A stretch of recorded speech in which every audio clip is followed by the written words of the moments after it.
I've been away for a while, and it's typical that uh, the week where the whole world goes to shit and the Middle East explodes, I'm basically ill all week and not streaming. Um, yeah, which is kind of annoying when you're starting out because, like, you want to go. It's like, what better topic to cover?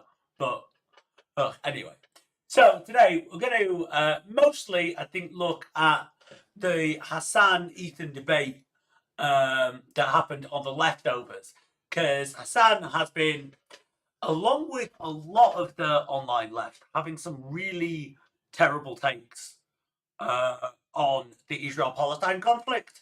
And to be fair, I think the right have also been having horrendous takes and supporting war crimes. So basically, nobody's, or very few people seem to have managed to maintain what I would have thought was just a consistent position.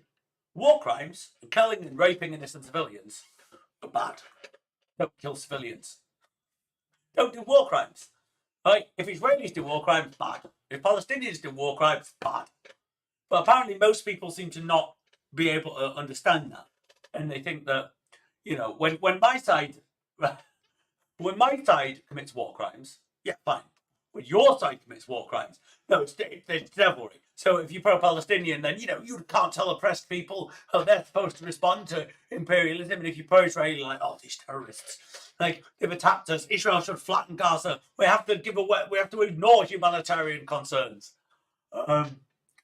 Just insane. Absolutely mad. So anyway, let's start watching stuff. So first I'm going to watch a bit of BBC News. I think this is just what's been happening today. President Joe Biden will visit Israel on Wednesday in a show of support after more than 1,400 people were killed by Hamas gunmen last weekend. Mr. Biden will be briefed on plans for the war against Hamas militants. The announcement about Mr. Biden's visit was made by the US Secretary of State Antony Blinken after late-night talks in Tel Aviv. Mr. Blinken also said the US and Israel had agreed on a plan to allow humanitarian aid into Gaza. Well, in Gaza...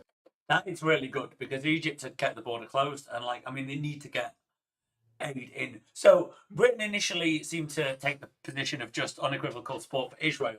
But I think anyone could say that was going to go because when the Israeli response to the very horrific, like, terrorist attacks was way over the top and insane and leading to a huge civilian death toll, you have to go, okay, you know what, we're going to, like, which is actually, to be fair to Sunak, right? I'll criticize Rishi Sunak all the time, but that is actually the correct position. I'm on the side of the civilians in Israel and Palestine. I'm on the side of the civilians in Gaza. I'm on the side of the civilians in Israel. That's actually the correct position that they've gotten to. So, you know what? I can't even shut on him for this. That's good. Itself, UN agencies have warned of a deepening humanitarian crisis. More than 2,800 people have now been killed by Israeli airstrikes. Meanwhile, Hamas, which is designated as a terror organisation by governments, including the UK and US, says it fired... So the BBC have been coming under fire for not calling Hamas a terrorist organisation, because the BBC fall over themselves trying to be impartial, despite what anyone tells you, right? Never listen to people when they tell you the BBC is biased against them. Right oids will tell you it's left-wing, left oids will tell you it's right-wing, pro-Israelis will tell you it's anti-Israel, pro-Palestinians will tell you it's pro-Israeli. Right? It's rubbish. Okay? So, anyway, as a result of that, I think they've just gone, which many countries call terrorists. So, fair play, what a compromise. A barrage of rockets at Jerusalem and Tel Aviv overnight, with sirens sending lawmakers there into bomb shelters. At the United Nations, a draft resolution on Israel and Gaza failed to pass the Security Council. Western nations voted against it because it failed to condemn Hamas. Well, let's take you to the scene across Gaza right now. And as we said, the humanitarian situation there worsening. There are bids to... I think that's right. I think it definitely should condemn Hamas. Improve access to... Like, we can condemn actions Israel have taken whilst also still condemning insane fascist terrorist organisations. Sometimes both is bad. This is going to be a big... Anyway, we'll come to that. Allow some aid into the territory to help those. As we heard, food is running out, medicines in short supply, even electricity is unavailable in many of the health facilities in Gaza. International pressure to allow more aid to access the territory and get to the people who need it. Well, with the very latest, here's our Middle East correspondent, Yolande Nell. Israel says it's hitting Hamas targets as barrages of rockets are still fired from Gaza. But a world leader is heading this way. On Wednesday, President Biden will visit Israel. He's coming here at a critical moment for Israel, for the region, and for the world. Its military might already... It's going to be interesting to see what he actually does there. Because is he just going to show support, or is he going to, like, start negotiation? Because it could go either way. And to be fair, Biden has consistently surprised me with a lot of the stuff that he's done. So it actually really could just be, it actually genuinely could end up being that Biden goes over there and tries to broker some kind of deal. It's difficult to say. It really is difficult to say because American presidents have a tendency to just go over and unequivocally support Israel. So who knows? Who knows what's going to happen? But let's be a bit hopeful. Hopefully there can be a little bit of hope in these times. On show nearby, the US is worried that events here could spiral into a regional crisis. Overnight, Israel was also fighting against powerful Hezbollah militants in Lebanon. It welcomes the US support. This is where a real risk comes, because if Hezbollah launch a massive attack in the north, this could actually spur on a regional war. It'd be very difficult for Israel because they've got 300,000 troops amassed near Gaza, so they'd be in real trouble. And then you could have all hell breaking loose. There's a big fear of Hezbollah or Iran or someone like that getting involved. Firing missiles, they're obviously going to fire a few missiles. If Gaza's under attack, Hezbollah will fire a few. But it's not about them firing a few missiles, and it's about them actually launching a full-scale attack. The visit of the President of the United States has strategic importance. Strategic importance for the entire Middle East and influence in that the most senior figure in the United States is coming to Israel at a time of war, getting a review of the war situation that talks of the different scenarios in the Middle East and the steps that will need to be taken. There's also the hostage crisis to discuss, with Hamas now saying 250 people are being held in Gaza. It's believed they include Americans and maybe some of the 10 British nationals still missing. The BBC doesn't generally publish hostage videos, but the family agreed pictures from the video could be shown. And the clock is ticking to come up with plans to alleviate the immense suffering of ordinary Palestinians. Israel put Gaza under siege and told 1 million people to evacuate from the north to the south. This is the thing, right? They may genuinely be striking Hamas targets, but Hamas uses its population as human shields. So I still don't think you can just justify something by going, well, there's a Hamas office in there, so we bombed it. Because look at the destruction. That's like people's houses. That's everything. Israel loves to say, oh, we give them 60 seconds to leave. Imagine you're at the top of one of those apartment blocks. You're a mother with 3 kids. Your husband's at work, right? And you've got to gather up the kids and run downstairs and get to about 300 metres safe distance. This is why so many civilians died. So yeah, this is fucked. This is really fucked. This UN school is now a shelter. There are severe shortages of water and food. The UN says the situation's desperate. We've seen about 1 million people move from the north to the south due to the possible threat of Israeli intervention in the north, arising out of the taking of those hostages. We need to get aid to those people for 2 reasons. Number one, to make their movement safe to where they want to go. Is it me or does this dude look like he's from the past? I don't mean hundreds of years ago. I mean, he looks a little bit like he's from the 80s or something. I don't mean, obviously he's alive in the 80s, given his age, but I mean, he looks like a dude who was doing this kind of thing in the 80s, just has slightly different glasses. Voluntarily, and 2, to sustain them while they're there. The hope is that aid could be brought in through Egypt's Rafah crossing on Gaza's southern border. Already, lorry loads are ready to enter. And on the other side, there are crowds of Palestinians with foreign passports, including British families, waiting to exit. Meanwhile, Israel continues its plans for a wider operation, which it says will eliminate Hamas. Its force is expected to launch a ground offensive in Gaza soon. The stakes for Joe Biden's trip couldn't be higher. Yolande Nell, BBC News, Jerusalem. Israel is preparing for a major ground offensive into the territory while maintaining a heavy bombing campaign of targets in the hunt for members of Hamas. The group is designated as a terror organisation by many Western governments, including the UK. Within the hour, we've had news of an Israeli airstrike on the Rafah crossing on the border with Egypt. Our correspondent there tells us a building... I think it's important to watch some of these, because especially with the Ethan Hasan debate we're going to see, and some of the takes I've been seeing on Twitter that I'm going to show you, we are going to see some really silly lefty, like, mega anti-Israel, pro-Hamas takes. However, it's important to remember that what Israel's doing there is fucked, right?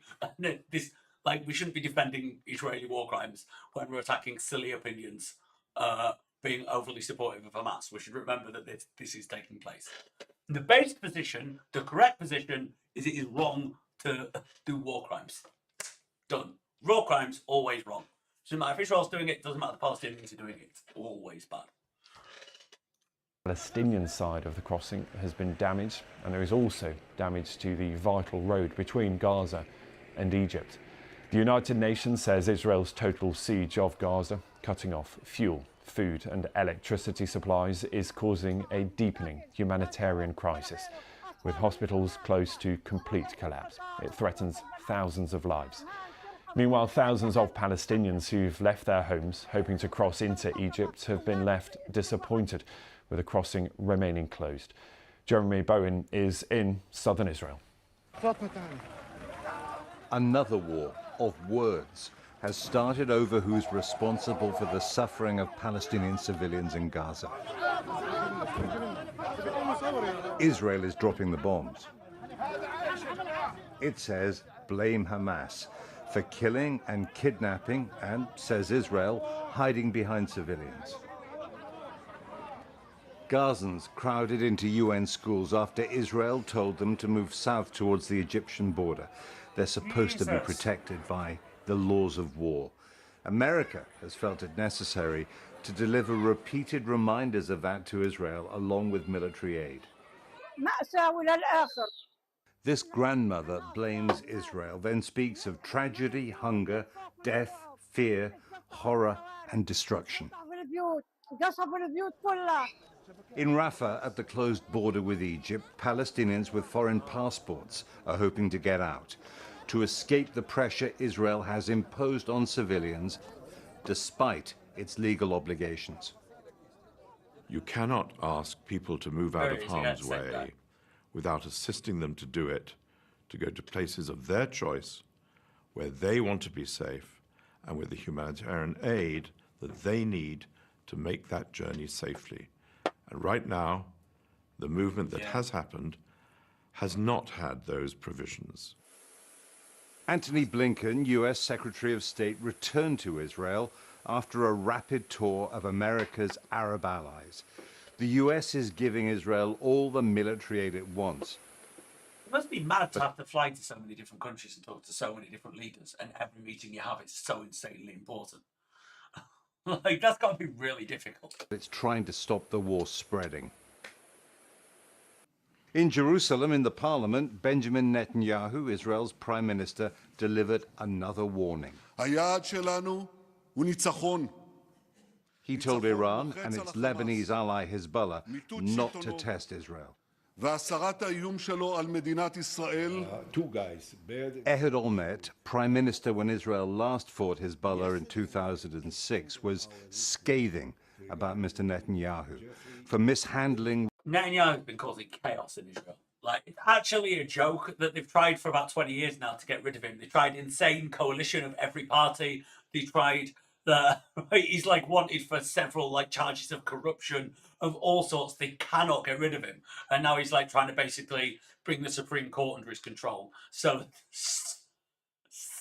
that people can't say he's doing illegal stuff. So the Israeli Supreme Court can't even rule against him, and he's in bed with people who literally call themselves fascists. It's insanity. Relations with the Palestinians for weakening the rivals of Hamas, and said Israel should have two objectives. One is to fight Hamas. The other is to recognize the Palestinian Authority and try and uplift the Palestinian Authority and start negotiate with them and say, there is an horizon of peace after war. In Israel, there's unity about fighting. Back in the day, a lot of people don't remember, but in the 90s, and even like early 2000s, pre-Netanyahu's like first term, that was the kind of like prime minister, like that was what the Israeli left were like. Like, yeah, they were still a bit, they weren't perfect, but they were still very much committed to peace, and they talk about peace all the time. And they basically just died a death, and now the right have kind of just been in ascendancy for a very, very long time. Because after the second Intifada, Netanyahu just went, right, we don't give a shit about human rights, Palestinians, we don't care about peace, all that matters is security. Which is, you know, and then things got much worse. Not that it wasn't really bad. The argument is about why Hamas could break through Israel's defenses and how to deliver Israelis and Palestinians from another generation of bloodshed. Jeremy Bowen, BBC News, Southern Israel.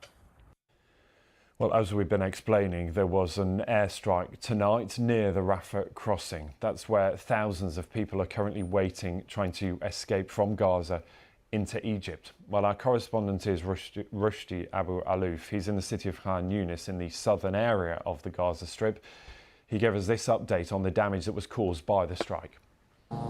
Yeah, I have seen fresh footage, CCTV camera from inside the Palestinian terminal of Rafah crossing. There is some damage to the external hall of the crossing, but also there is damage to the road that lead from the Palestinian side to the Egyptian side.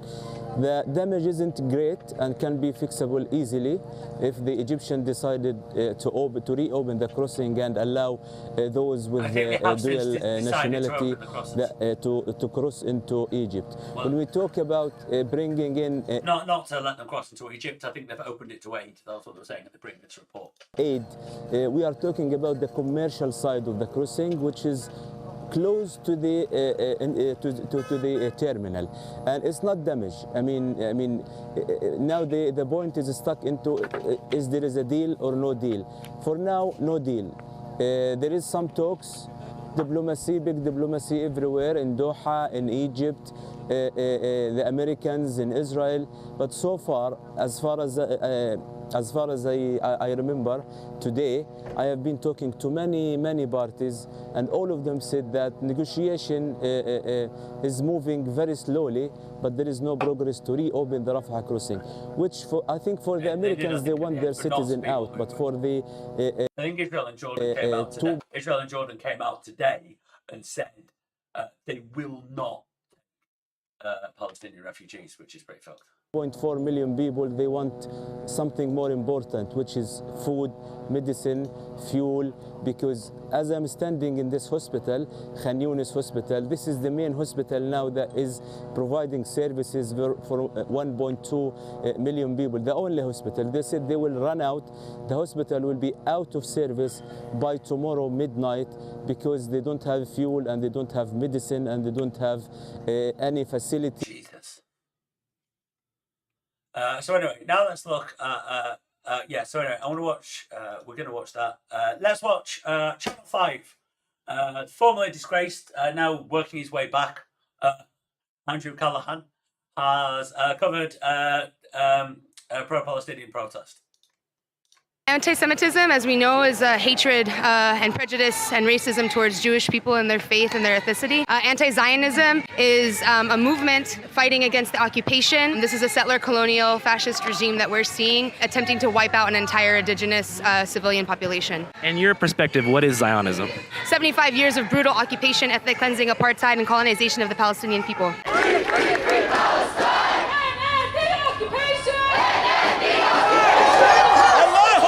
See, right, I wish people wouldn't exaggerate it. Like we've literally seen bombings, terrible stuff happening, right, that Israel are doing. But they're not, if they wanted to commit genocide on the Palestinians, they could do it very easily. In the last 60 years, the Palestinian population's increased fivefold, right? There were like about 1 million. In 1960, I think there were about 1 million Palestinians. Now there's about over 5 million. So, right, again, what Israel's doing is fucked, okay, but it's not genocide. It's not genocide. Something can be fucked and not genocide.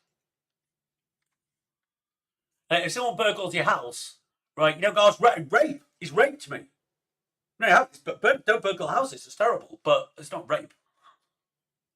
So too, what Israel does to the Palestinians is terrible, but it's not genocide.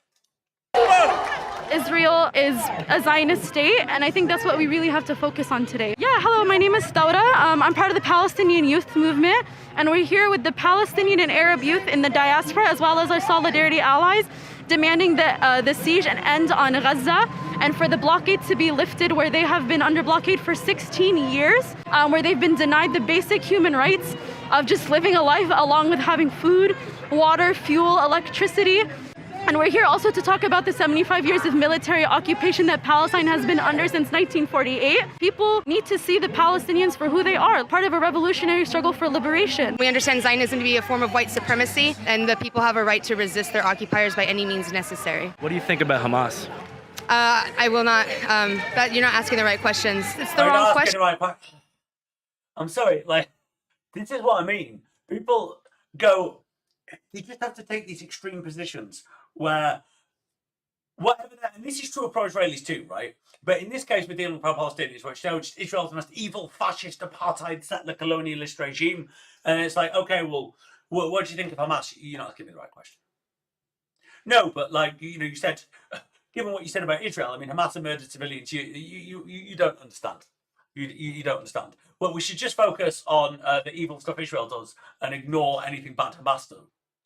I think that we can't equate the colonizer with the colonized. We can't equate the occupier with the occupied. It implies that these are equal parties, and it's not equal parties. I wish people would stop with the terms that they just say, that they regurgitate, without really using it correctly or understanding what people are saying. So you can't equate occupied with occupier.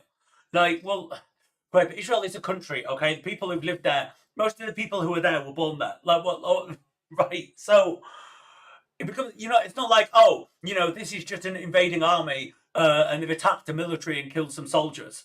They were killing children. Can you not just say, hey, it's wrong to kill children? Wrong when Israelis do it, it's wrong when Palestinians do it.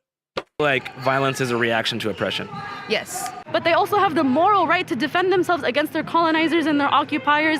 And this is something that we really need to focus on as a media, putting all these anti-Arab and anti-Muslim tropes against them, which the West has been imposing to justify the ethnic cleansing that Israel has already done and will continue to do. So this is something that we need to focus on and see the Palestinians are there defending themselves as part of a revolutionary struggle for liberation. We need our country. See, the thing is, if the Hamas just said, listen, we'll only attack military targets, we'll take great care to never hurt civilians, we'll only go after the military, I think actually a lot more people would be less condemnatory of them, right? So you can't call something a revolutionary struggle when you're chopping up, when you're kidnapping children, you're massacring and raping people at music festivals, when you're going into farms and just shooting old ladies. That's not really revolutionary action, that's terrorism. Somebody can have a just cause and do evil shit for a just cause. That is also possible, It's just because, That's it. Free Palestine. From the land, From the land to the sea. Palestine will be free. From the river to the sea. From the river to the sea, that's right. See what I mean about people just saying things without really understanding it? But everyone's saying it, so I'm going to say it. This is why a lot of people are trying to say, it's anti-Semitism, and they want to get all the Jews out of Israel because that's what it means. It's like, no, they don't know what it means. They don't know where the river is. You think they know they mean the River Jordan and the sea, the Mediterranean, and where the River Jordan is? Do you think if you show her the River Jordan show her a map and go point to the River Jordan, she can probably do it? No, they don't know what they're saying. They just say these things, but it leads to problems because it leads to mischaracterization of the problem. It leads to blaming. It leads to I think Israel should be blamed for what it does. It absolutely should, but it leads to blaming Israel for everything, ignoring any terrorism, ignoring anything Hamas does, makes you incapable of condemning everything because you've got all of these terms and all of these things that you say that stop you actually engaging your brain and thinking. Yeah, from the river to the sea, Palestine will be free. Rockets were fired into Israel as gunmen infiltrated several border towns and bases. They swarmed into Israel by land, sea, and even on paragliders. And then they went on a rampage, slaughtering civilians in the streets. Imagine being off your face at a rave, that's been going on all night, and it's dawn, and then some nutcases come and start shooting and raping people. Oh, Jesus Christ. And then some of them got kidnapped. You've seen people raped, you've seen friends die, and then you're taken into handcuffs and thrown in a boiling hot room in the dark. I don't know if people saw there was a video of them like all tied up in a room, like Jesus. It's a horrible situation, yeah. And it was the worst day in Jewish history in terms of deaths since the Holocaust. 1,300 people died.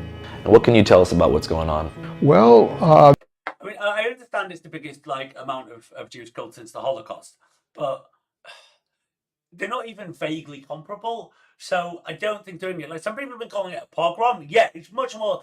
I think it's different to a pogrom because it wasn't like the group in power doing it like it was when it was pogroms and we were in Eastern Europe, like Jews were in Eastern Europe, and they come and murder us and do all of this in a village every Easter or whatever. That's not really the same. But yeah, in terms of the type of violence, the way it was carried out, sure, it's a bit like a pogrom. But it's nothing like the Holocaust.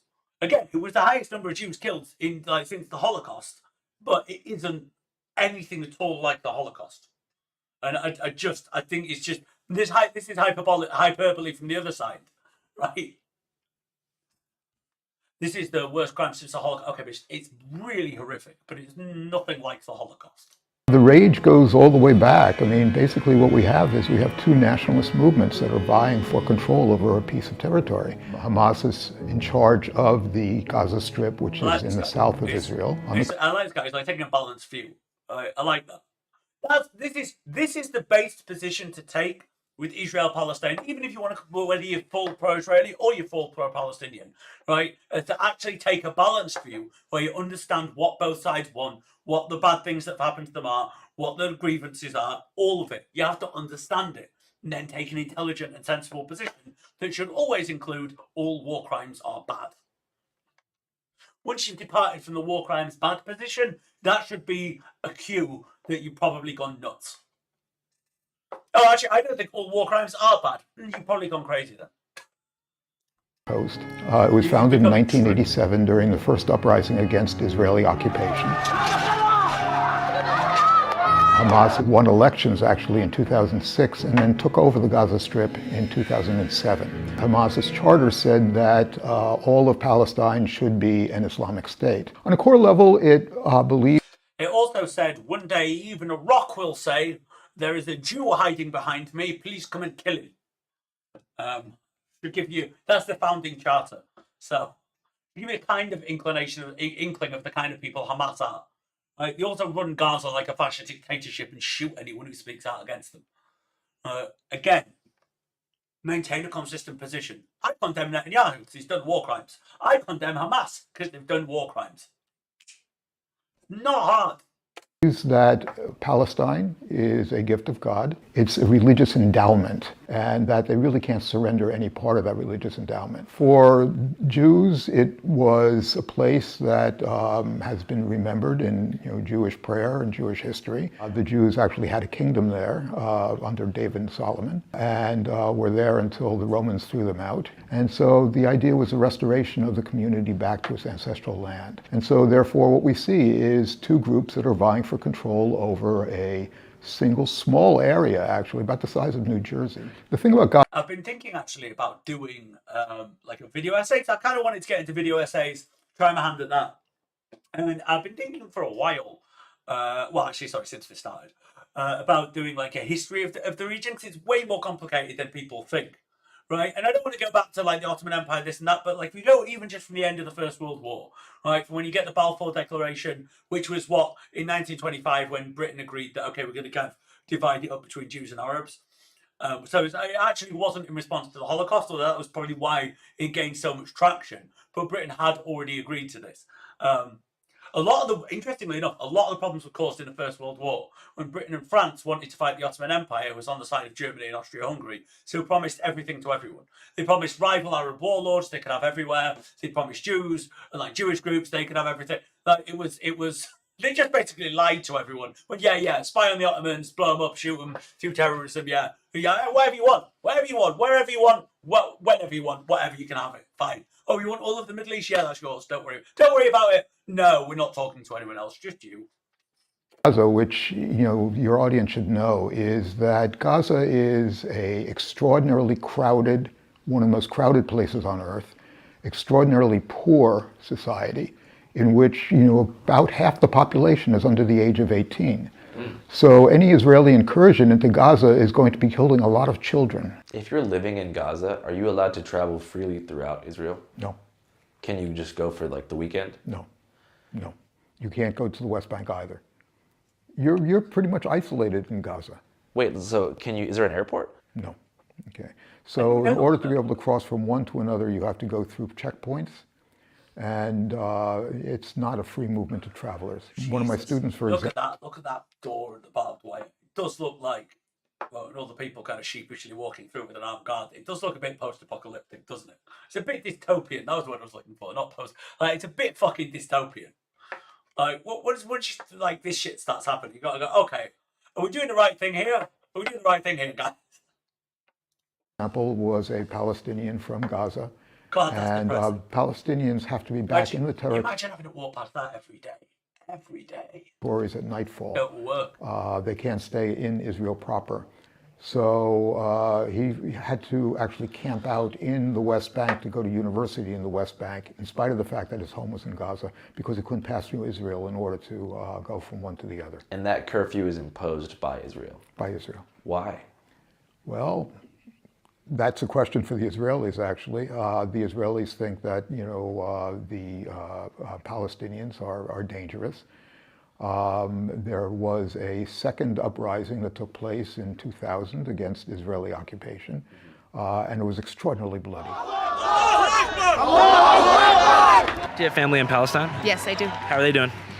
We lost 14 relatives in the bombardment, and currently I haven't heard from relatives in about 12. Yes, bombardment, Jesus, no wonder she's been extreme. I feel a bit bad now, to be fair. No, yeah, to be fair, no wonder she's being so extreme. I'm going to give her carte blanche, okay? But then that's the problem. That's why I'm also chopping off heads, because that happens, and then you go and do terrible reprisals. But I probably won't go to, oh, you lost 14 relatives? Well, even so, you really need to calm down, because you're getting a bit mental there. So yeah, no wonder she's going nuts. Jesus, that's a lot. This is the problem, though. Thank you so much. Always understand that this is the problem with these kind of conflicts, right? After a while, too much has happened. If you're Palestinian, I mean, every Palestinian knows people who've been bombed and killed in bombings, every single one, right, because of the numbers. But most Israelis know people who've been killed in terrorism, injured, this, that, and the other, right? That everyone has to go and lie on the floor when there's rockets, and it just leads to, I'm not saying, there's a huge disparity in the amount of harm that gets done because Israel has all the power. But it just leads to this situation where there's been so much done, and there's so much animosity that it's almost never difficult to get peace. How do you go to somebody who's lost 14 relatives and go make peace? How do you go to somebody whose elderly grandma was just shot on the kibbutz?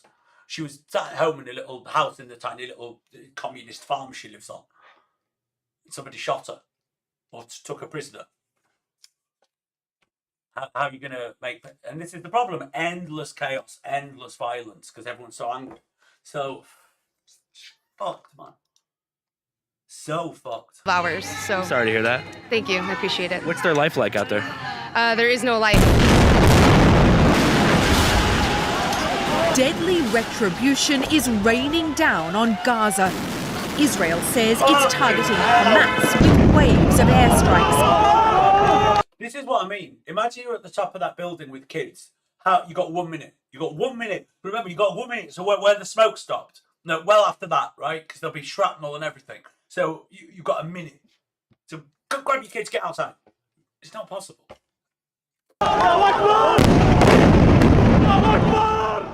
There is no life. This is why the people of Palestine have a right to resist. There is no life in Gaza.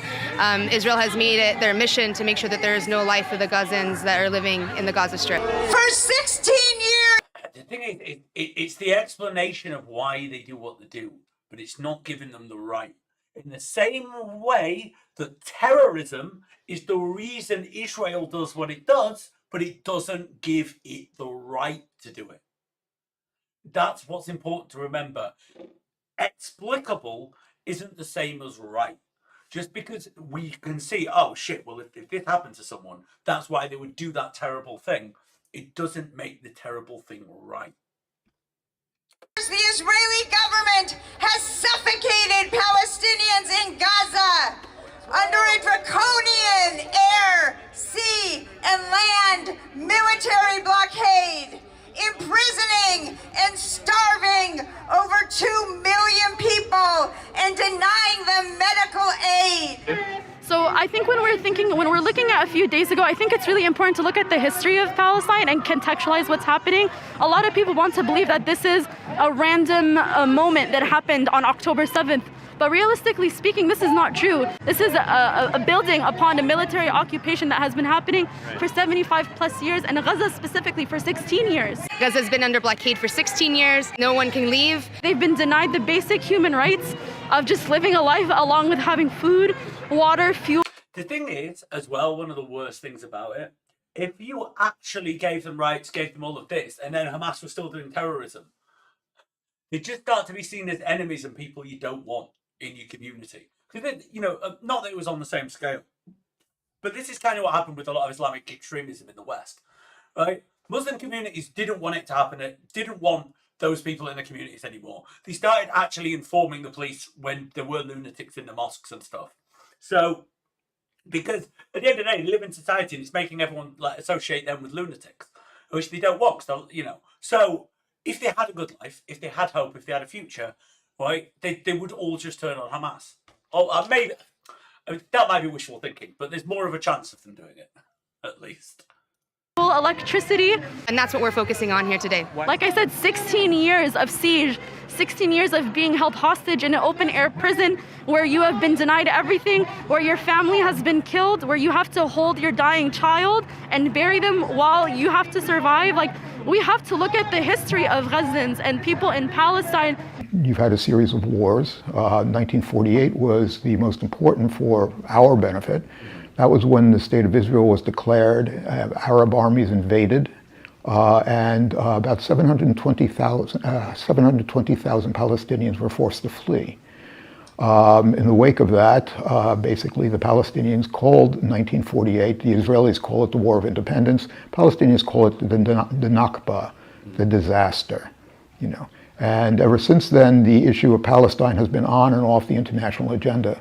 The politicians are calling for a second Nakba. If you don't know what Nakba is, it means catastrophe. It's what happened in 1948 when almost 1 million people were displaced practically overnight, and genocide and massacres of over 250 Palestinian villages. And we're seeing politicians, not just from the Israeli side, but also the US and other European politicians calling for the leveling of Gaza, calling for a complete annihilation of the Palestinian people. Do you think the majority of people in Gaza are against Hamas?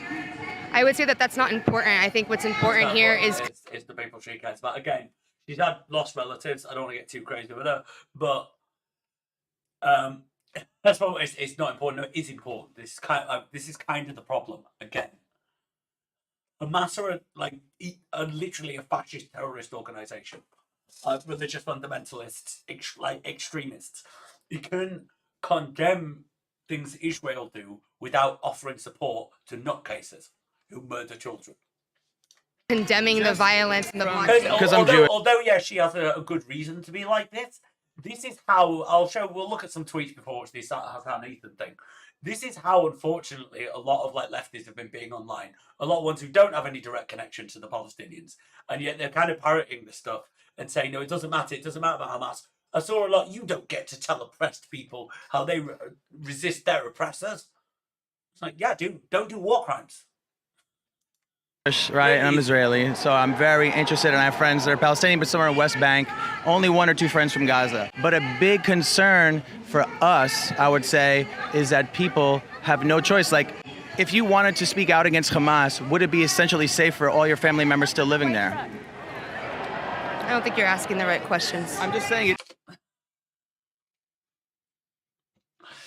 Yeah, because she knows it wouldn't. Like, if she was well known and started saying, obviously, I'll condemn Hamas, that could actually get quite dangerous for people there. Because they've shot people. After I don't know if it's the last round of bombing, but it was a few years ago, maybe 2018, I'm not sure. There was a big round of bombing, and then some people protested against Hamas, and Hamas just shot them. So, again, what Israel's doing to Gaza is really bad. But Hamas are a fucking evil terrorist fascist organisation. Magic God. Now I'm doing what they're doing. Now I'm going to settle a colonial fascist.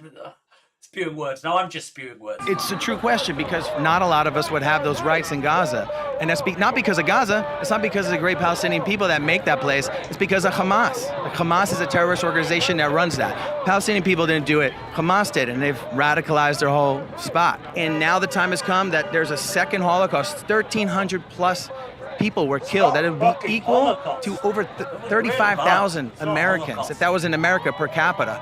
Could you just say that is fucking horrible? Where was the international outcry when Israel... All they do is like, what about ism? It's like, can you just say it was horrible to kill 1,200 civilians? Well, where was the international outcry?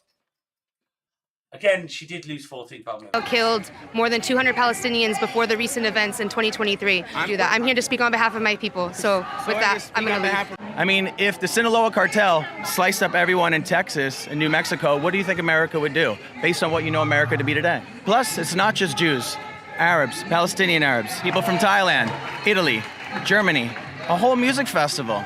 Do you go to... Yeah, they literally killed like immigrant workers who were like super poor workers. So sitting there going, oh, you know, they're just, well, why are you killing like Thai immigrants? What have they got to do with anything? Well, because they're working there. I think they killed some, like, didn't they kill some Indonesians as well? Is that what? These are like poor people who've just come there because they want a job. And you're going to sit there saying, oh, no, actually, do you know what? You know, you're going to sit there saying, Hamas, saying, oh, well, actually, I can't condemn Hamas. It's all just resistance. Well, what did those, like, bloody cleaners or whatever who were massacred, what did they do? Music festivals, you're watching this channel. Do you go to music festivals? People from the music festival contacted me and said, share my story. I was there watching people get slaughtered. The same people that play at Coachella, the same people play at Lollapalooza. And this is a music festival. So to regurgitate settler-colonialists, how many Jews are white? Brown Jews, black Jews, white Jews. We're not white here, we're not white there.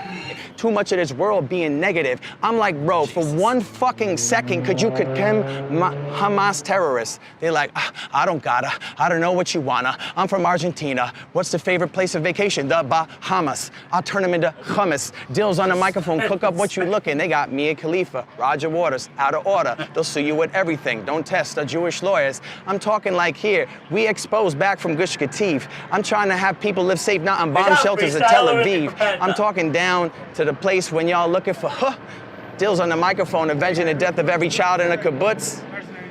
So prefer here, I don't gotta know you what I thought it was, because I don't need protection from anybody or police officers. I'm rapping for my people. The flow is my seat up, and I don't need to rap for other people, not a good idea. When I'm rocking in the zone, I'm not saying it's racist, but ironically, we're here in front of the Israeli embassy. Shabbat Shalom. Channel 5 live worldwide, Hollywood. Wait, did it sound right? Zone with Shalom. Okay. This guy's making some fair points. That rap at the end was unnecessary. Okay. Right. We're going to watch the thing in a minute. I just want to look at some more bad takes. Let's have a look at some more silly takes. Has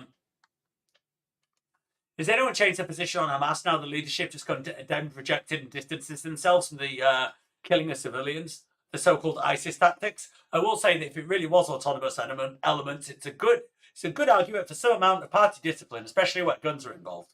I don't think my feelings bear on the situation anyway, but I'm relieved that Hamas is not showing a strategy of shockingly gruesome public displays of violence. That's always been the strategy.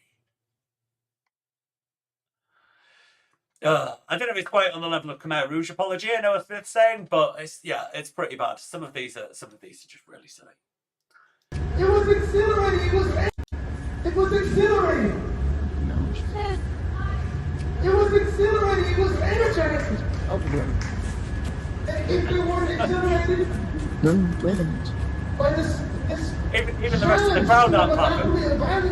By this shifting of the balance of power, then they would not be human.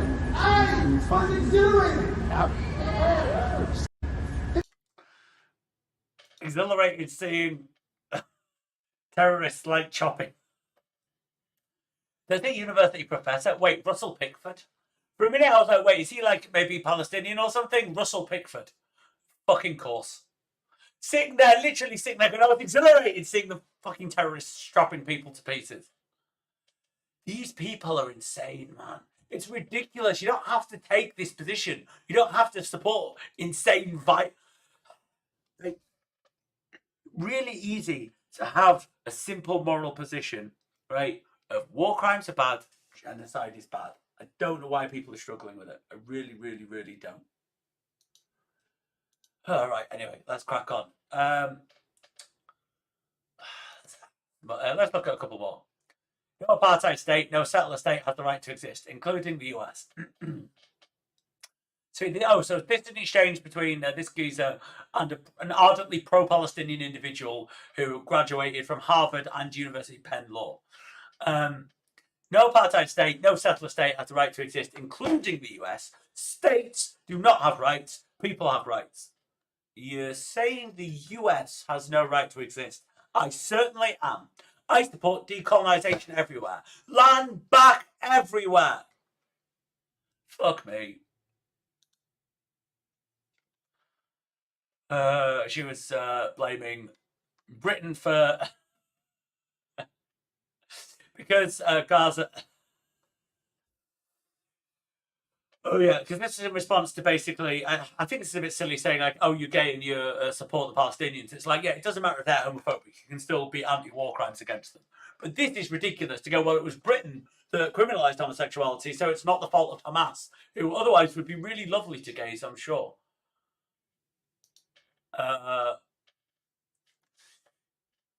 This is Hasan, who we're going to watch in a minute. Biden said it would be a mistake for Israel to occupy Gaza. They've been occupying it for almost a century. What the fuck do you mean? Just to be clear, Gaza was part of Egypt until 1967. So even if you want to say... So even if you don't want to count the pullout in 2006 as Israel not occupying Gaza because they put it under siege, like it was 1967, not 48. But anyway. Okay. There's some more people pulling up posters. Okay, let's crack on. Let's go on. Let's go on with the Hasan one. We may not. If we're getting loads of views, I may watch it. I may watch the whole thing. If not, we may watch a bit of it. We may come back to it tomorrow as well. We might finish off because it is 4 hours. And yeah, I just want to. I don't know if I want to stream for like 6 or 7 between hours, Israel and Gaza that's happening right now. Obviously, there's been a lot of emotional charged stuff going on, but we're going to discuss everything. But I do want to make something very clear at the top of the show here, is that I've seen a lot of people expecting us to come froth and argue and our friendship is going to end and the show is going to end or something like that. And I'm sorry to disappoint you guys, but that's definitely not what we're planning on doing here. It's not going to happen. Yeah, instead we're going to solve the conflict in its I was expecting a death match. God damn it. entirety. Let's go. It's never going to happen. That's what we're going to do. People who are like, it's just not happening. That's not the point of the show, which I like. And actually, it's becoming more so now, is that we can have, I sound so dumb and corny, but like we can have difficult conversations and not hate each other, which is important because taboo topics. Exactly. Just like, who's doing that? I think that was Fresh and Fit. Fresh and Fit, taboo topics.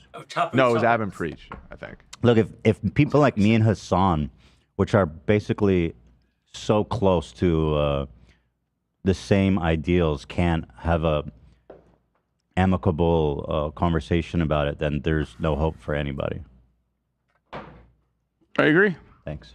The thing is, I'm not actually sure to what extent they do have the same ideals. I think Ethan is left-wing and has some sensible, reasonably well thought out for like fair enough, he's not some political expert, but reasonably well thought out positions on things that make sense and are at least somewhat consistent. Whereas Hasan performs being a far lefty online. Most of what he does is a performance.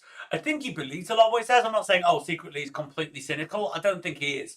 But there's a huge amount of performative shit in what Hasan does. Remember that picture of him where he's wearing that insanely expensive, what looks like an insanely expensive outfit, and it says "Let the rich pay" or whatever on it. I'll see if we can find that. Where do you want to get started? Because one thing I do want to say and this is not necessarily about this issue in particular, but in general, I feel like a lot of people do not have a way to contextualize news and information without adding a little bit of drama seasoning to it, where like it's not necessarily here's what's going on, this is my opinion on it.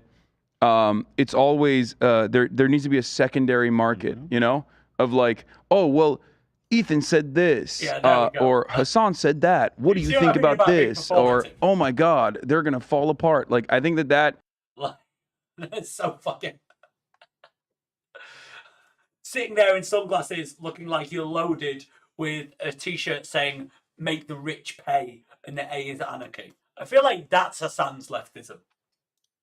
Betrays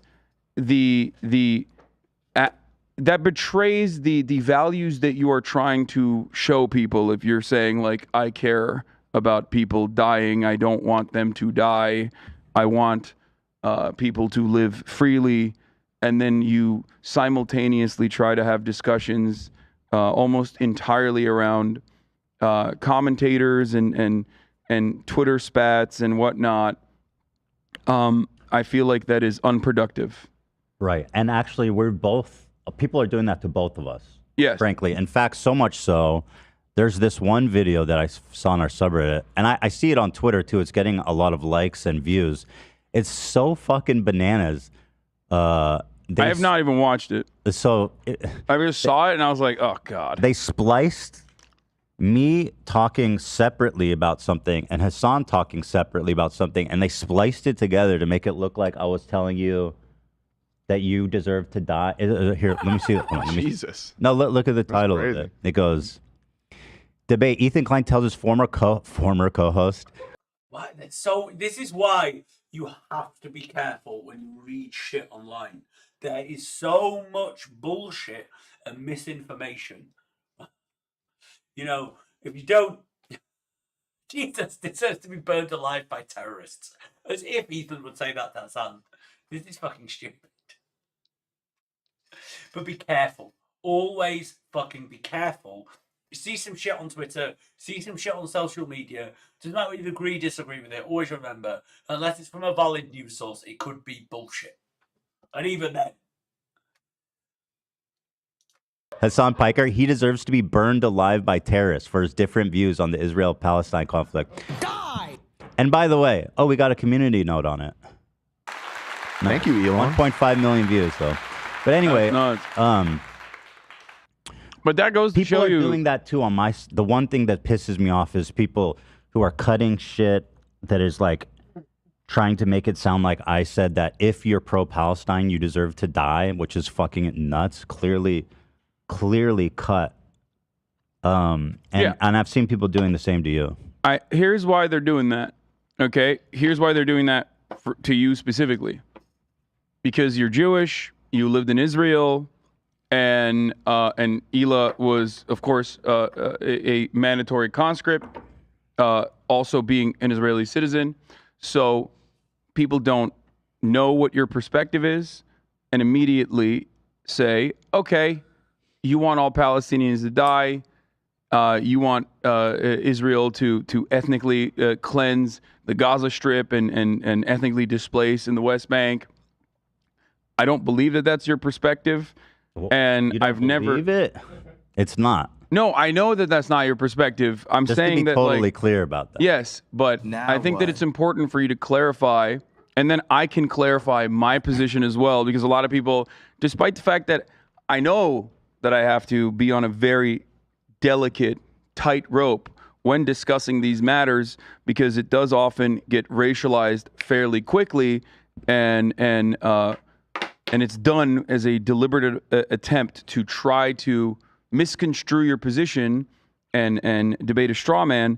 I think that you can, describe your position, then we can go forward. Well, another thing to note, it is incredible how many people want this show to break up. Like they're fantasize about it. Of course they are, though. Of course people are going to do that. Because people just want drama. Let's be real, right? People love drama. people would fucking even people who like them. I don't care, but like even people who like them would love to watch it. Come on, think of the content. People just love drama. People would love it if Ethan and Hasan hate each other now. Even I'm sure half of their followers would love it. Would love some huge war, right? Because at the end of the day, it is all just content, and people want to watch that kind of shit. So of course, there's people rooting for it. Yeah. And I find that odd. No, it's what I just described I know, earlier. I It's know, drama. but it's like, there's no way to contextualize the news because news is fucking boring and oftentimes it's depressing, right? When you see dead babies, when you see fucking building blocks being reduced to rubble, that shit is one, usually impossible to contextualize if you're living in like fucking Connecticut, you know what I mean? And two, it's depressing and boring. What's not boring is, well, this is my favorite commentator duking it out with my favorite commentator in a way that I can actually analyze, in a way that I can actually understand. Oh right, sorry. I thought he was going to agree with my point and be like, yeah, they just want to see your favorite commentators duke it out. But and I'm gonna go to battle. Oh, by the way, chat is off. You fucking savages in chat. Got to pipe Chat down is today. like- It's time to sit down and listen, right? Sit Dan? down and listen. Okay. So here, I won't interrupt you. I think it's good to clarify your position. Let me clarify. Thank you. Yeah, clarify your position on Israel and Palestine in general. Well, first of all, just to talk about this clip that I guess some people have seen, I made an analogy. You might not disagree with it. My point was that, you know what, I don't need to explain that. Do I? I don't know what the clip is, but I care more about you getting your point across. Yeah, as it pertains to Israel and Palestine. Like, yeah. Here's what I'll say, and I like to say this at the top because people are always going to call me a Zionist. People are going to call me a IDF supporter, genocidal, all this shit. And I've been saying it every fucking day, every time I can say it. So if you see anybody saying that, you know they're liars and bad faith weirdos. So here's what I'll say about Israel, okay? Listen. This isn't the first time I've said it, and I'll say it many more times. The cabinet is run by genocidal maniacs, okay? They're led by Netanyahu, who should resign in disgrace and go to prison for being a war criminal, okay? He's made a coalition of the most like radically conservative freaks that don't represent, by the way, the majority of. they are mental. So Netanyahu, over the course of his term in office, as he's desperately always tried to cling to power, has gone into bed with increasingly more insane people. Currently, one of the leaders of the parties that he's in bed with is a geezer called Itamar Ben Gvir, who says he's a proud fascist. Israelis, when people would call them fascists, used to say, "How could you call Israel fascist after everything that happened to the Jews? How can you say we are a fascist?" And he goes, "Yes, I'm a proud fascist. I am the Jewish Hitler." That's literally that guy's in government. He didn't say he was the Jewish Hitler. He said he was a proud fascist. I added that at the end, but like, yeah, he can split in here. Everything he's saying is 100% true. Israelis, and they're hellbent on genocide. Frankly, overtly, they've committed tons of war crimes in Gaza, including the killing of children. Obviously, because Gaza is one of the most densely populated places in the world. 50% of the residents are under 18. So when you bomb a building, the chances that you're killing children is pretty much 100%. Okay? It's fucking barbaric. It's unacceptable. It's disgusting. I've seen videos, I saw videos of Palestinian dads holding his dead, like, 5-year-old daughter. I mean, and there was another one that, like, as a father, it's even hard to talk about. This dude was holding his infant. It was like a year old.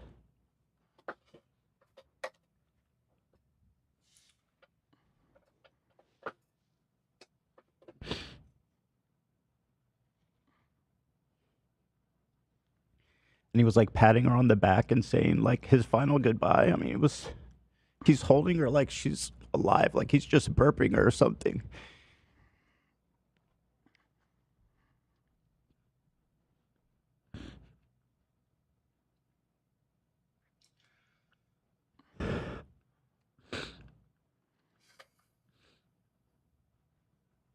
I didn't expect to get emotional about that, but like, I'm a new dad and that shit really fucks me up. And I hate to see it. Interesting. I've seen a lot of, I don't have kids, and I've seen a lot of fellas with kids getting really struggling to talk about seeing kids injured. And I kind of wonder, is that something that just happens to you when you've got kids? Because I mean, it's not like I look at kids dead and I'm like, but I look at it and it's horrific. And I don't know if that's me not being emotional, or if you actually have kids, it's just like, okay, this is another level now, because now I'm envisioning my kid there, you know.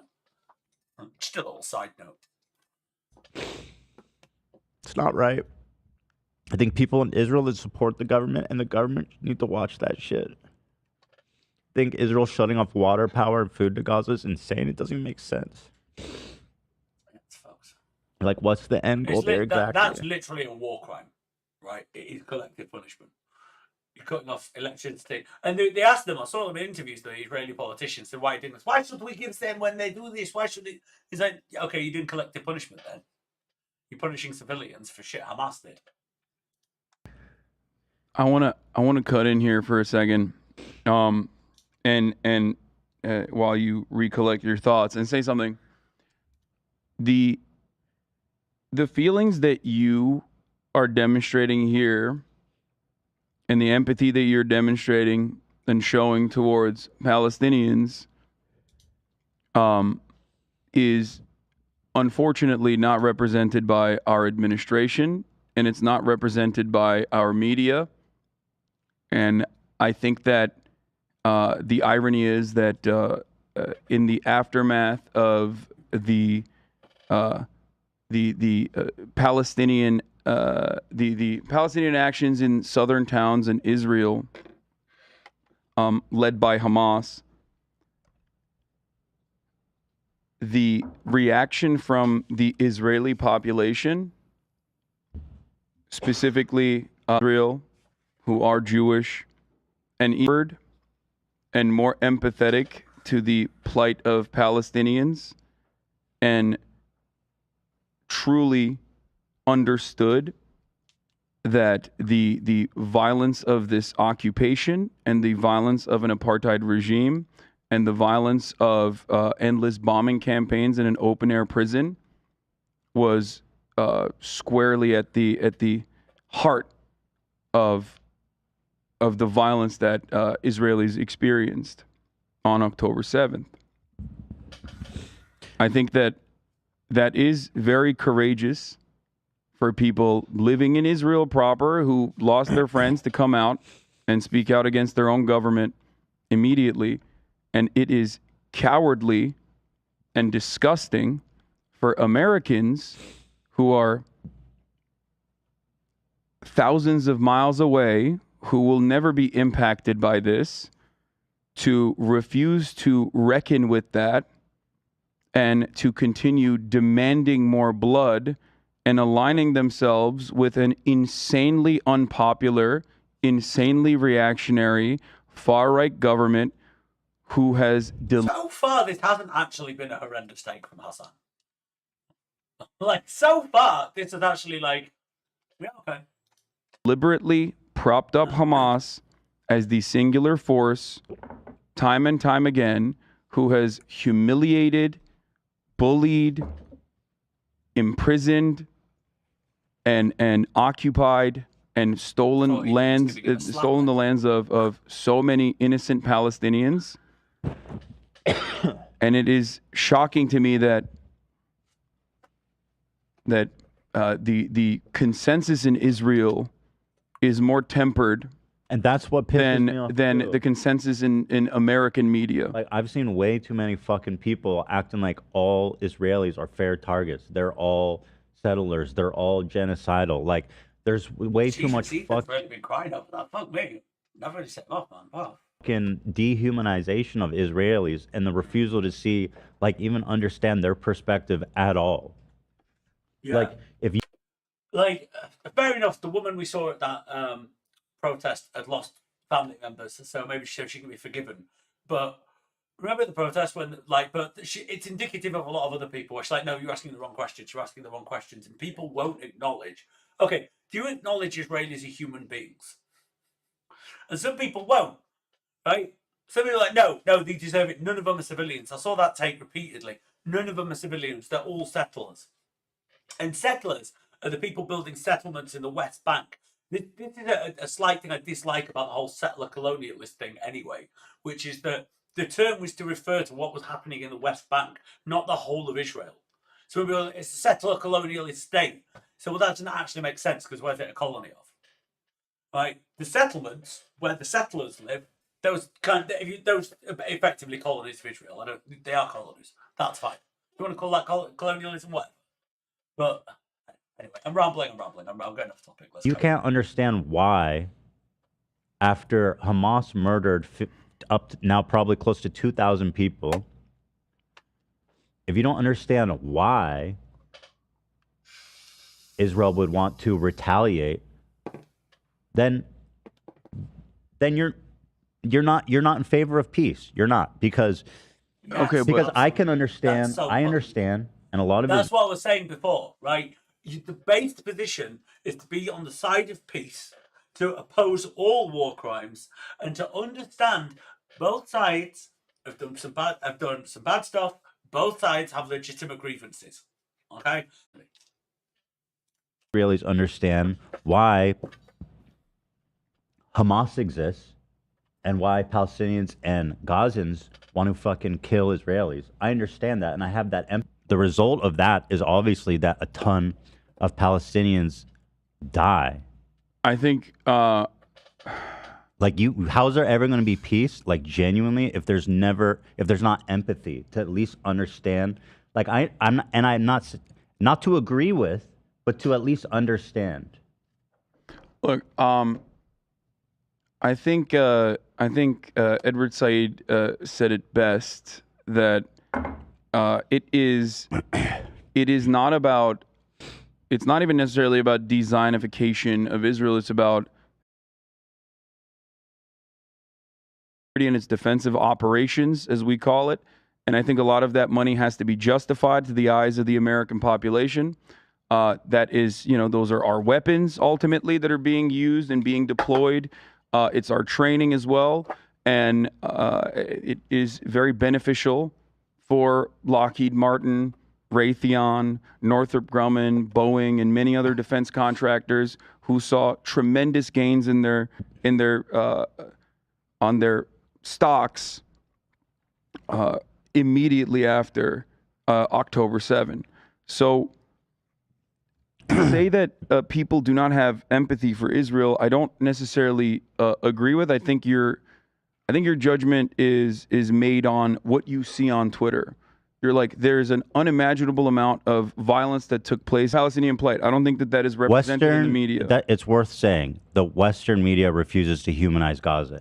Okay, like that's the same thing. It is by design. And so I think a lot of that might be more American media. I think, to be fair, I think some of the British media have tend to be a little more pro-Palestinian. Like, not all of them. It depends what you're talking about. The right-wing press tend to be more pro-Israeli. Kind of varies. So it's just. But they do a better job reporting on life. People, I'd like people to have.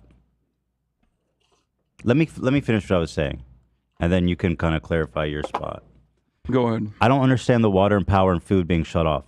Like, that makes no fucking sense. What's the end goal there, other than just to let people die? Like, hospitals don't have power, respirators are turning off, surgeries are being canceled. Red Crescent paramedics were bombed yesterday after being allowed into the area to take care of people that were stuck inside of the rubble. They died. Mm-hmm. 9 UN officials have died so far. Multiple journalists have died so far. Is ethnic cleansing, and every single media operative in the United States and in the Western world, and the majority of our politicians have championed it. I was watching the Israeli news with Hila this morning, and she was translating it for me. On the news, they were saying the strategy is to get in as much bombing as possible before the international community makes them stop. Yeah. How fucked up and cynical is that? Well, yeah. But they just openly said that, right, Hila? It's like news anchors like speculating about the situation and all giving their thoughts. It's not an official like It's an analysis. government or IDF Yeah. telling their strategy. Well, But they're all speculating, and they were saying how like, in their opinion, we have a short time to respond before the humanitarian cause there is going to be so bad that everyone will tell Israel, you guys need to stop.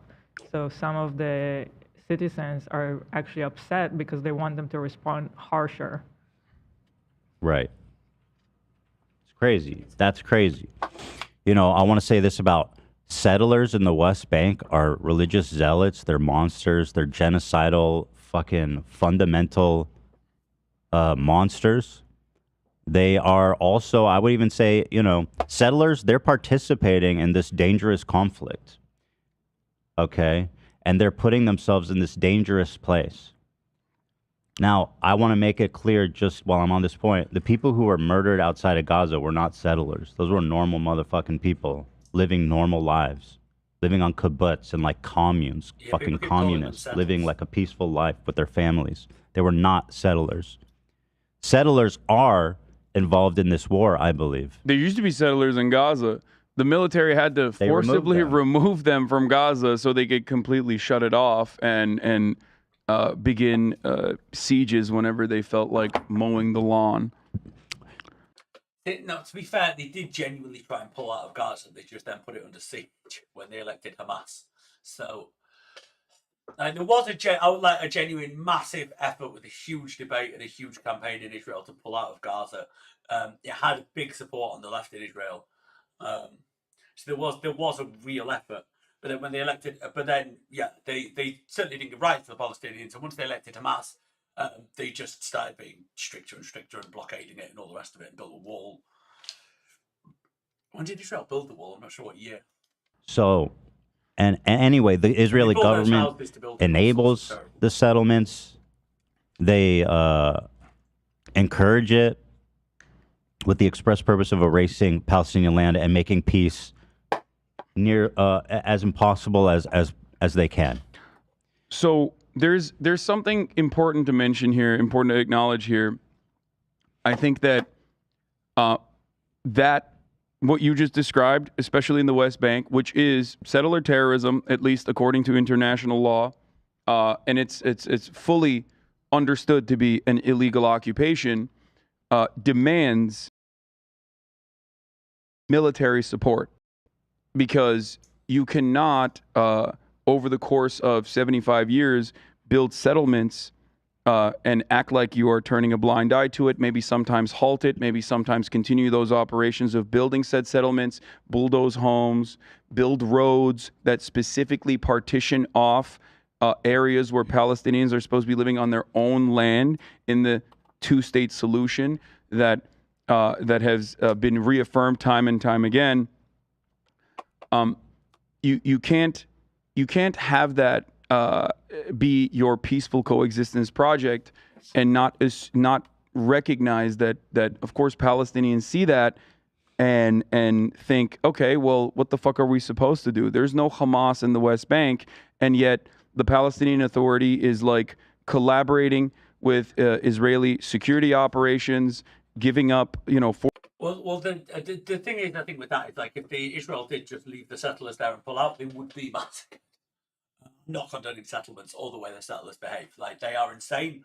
The way that they like shoot Palestinians, they beat up Palestinians, they do all kinds of terrible things. But if on that basis, if Israel pulled the army back, they would be massacred. So you can't really pull the army back without pulling all the settlers out. 14-year-olds that were throwing rocks and shit like that, while they're losing their land, they're losing their homes. The area, according to B'Tselem, which is an Israeli organization, the area of West Bank of all of the agricultural land, and all of the partitioned off lands that have been expanded into through settler terrorism, which is completely illegal, went from like 10% in 1967 to more than 75%. The areas that are partitioned off also have no contiguity, which means that, like, if you are Palestinian living in your own home in the West Bank, in order to get to your uncle's house, for example, you have to go through a multitude of IDF checkpoints. There are 2 separate license plates given to Palestinians living in the West Bank versus Israelis living in the West Bank. And I think many brave and very Jewish activists have talked about this in far better terms than I have. But one that comes to mind immediately is Gabor. Surely it couldn't have been more eloquent than Hasan. Did anyone see Broken's story? Holocaust survivor and a very famous physician, very famous doctor, where he said it best. He said he has friends that live in America and Palestinians that live in Canada that cannot return to their homes in the West Bank, that cannot return to their homes in even Israel proper, their family homes. And yet his friends, if regardless of whether or not they've ever lived in Israel, or regardless of whether or not where they're from around the world, can go to Israel and go specifically to West Bank and be able to sit on top of Palestinian land and own that land. That is horrifying. That is really messed up. I mean, they literally like steal houses. Where's that video of like? Is impossible to come to terms with. And I think that violence is a necessity in the maintenance of such a structure, which now many NGOs and even former Israeli officials are considering is an apartheid. And it has been for some time now. You are stealing my house. And if I don't steal it, someone else is gonna steal it. No one is allowed to steal it, ya ammi. I think Bikes originally covered this. Jacob, you know this is not your house. Yes, but if I go, you don't go back. So what's the problem? Why are you yelling at me? I didn't do this. I didn't do this. But it's easy to yell at me, but I didn't do this. You are stealing my house.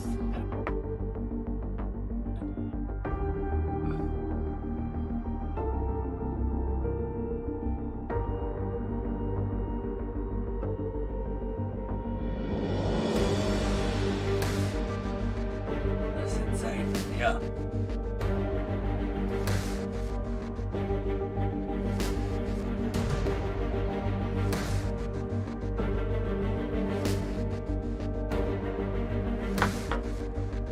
You are stealing my house. And if I don't steal it, someone else is gonna steal it. Yeah. So it's been, they literally do just like turn up and steal houses. It's actually insane. And of course, that violence is going to that Palestinians endure on a daily basis is going to create more reactionary forces within it. This is something that I have said about the invasion of Afghanistan and the invasion of Iraq. And this is something that I even said about Russia invading Ukraine, is that more reactionary forces are going to be seen as the emancipatory forces when an irredentist power or an imperialist power goes and tries to seize land that it does not own. This is the second part of the brutality of the occupation that has made it seem as though Palestinians have no choice, that has created no opportunities for them, that has led to Hamas being able to seize more and more power after being democratically elected one time in 2006. This is pretty much. This is the Right. second part And of I do want to make clear the that brutality again, of the as occupation we that talk about has settlers and all this shit, made it seem as though that Palestinians have no choice. That has created no opportunities for them. That has led to Hamas being able to seize more and more power after being democratically elected one time in 2006. This is pretty much this is the Right. second part. And of, I do want to make clear the that brutality again, of the occupation as we that talk has about settlers and all this shit, made it seem as though that Palestinians have no choice. That has created no opportunities for them. Oh, I see. Sorry. Rumble started playing. Sorry about that. I accidentally clicked on my stream and Rumble and it was playing. Sorry. Okay, let's crack on. Let's get back to it. are not the same as regular Israeli civilians. And I think, you know, having been Yeah, listening... they're American. Actually, a lot of them are American. Yeah, they are the most... Yeah. They are... my friend Noah Colwyn calls this the zealotry of the convert, where I was talking to him yesterday. He's a former editor-in-chief of Jewish Currents. I think he was editor-in-chief. He still is a contributing editor. We were talking about like the most reactionary, the most violent activity often comes from the likes of Baruch Goldstein, right? An American Israeli who went in I believe 1993 into a mosque and shot and killed 29 Palestinians who were praying during prayer. A person that was hailed as a hero by the current administrator of the entirety of the Israeli police force, Itamar Ben-Gvir. Itamar Ben-Gvir and Benjamin Netanyahu. You remember I said that the lunatic who calls himself a proud fascist. And these, by the way, the people that Netanyahu will get into bed with to hang on to power, because everybody else, even some of the other right-wing parties, just want rid of him. Because it's like a joke, the level of corruption now that goes on. Are incredibly far-right politicians that now control the Israeli government. The last time that there was any kind of negotiation between Palestinians in good faith, between a person who was still a Zionist, like Yitzhak Rabin, they killed him. And the people... Yeah, that was crazy. Yitzhak Rabin got Israel and the Palestinians to probably the closest they've ever been to peace. And for that, and he gave land back to Palestinians, and for that he was assassinated by a Jewish extremist, like complete crazy.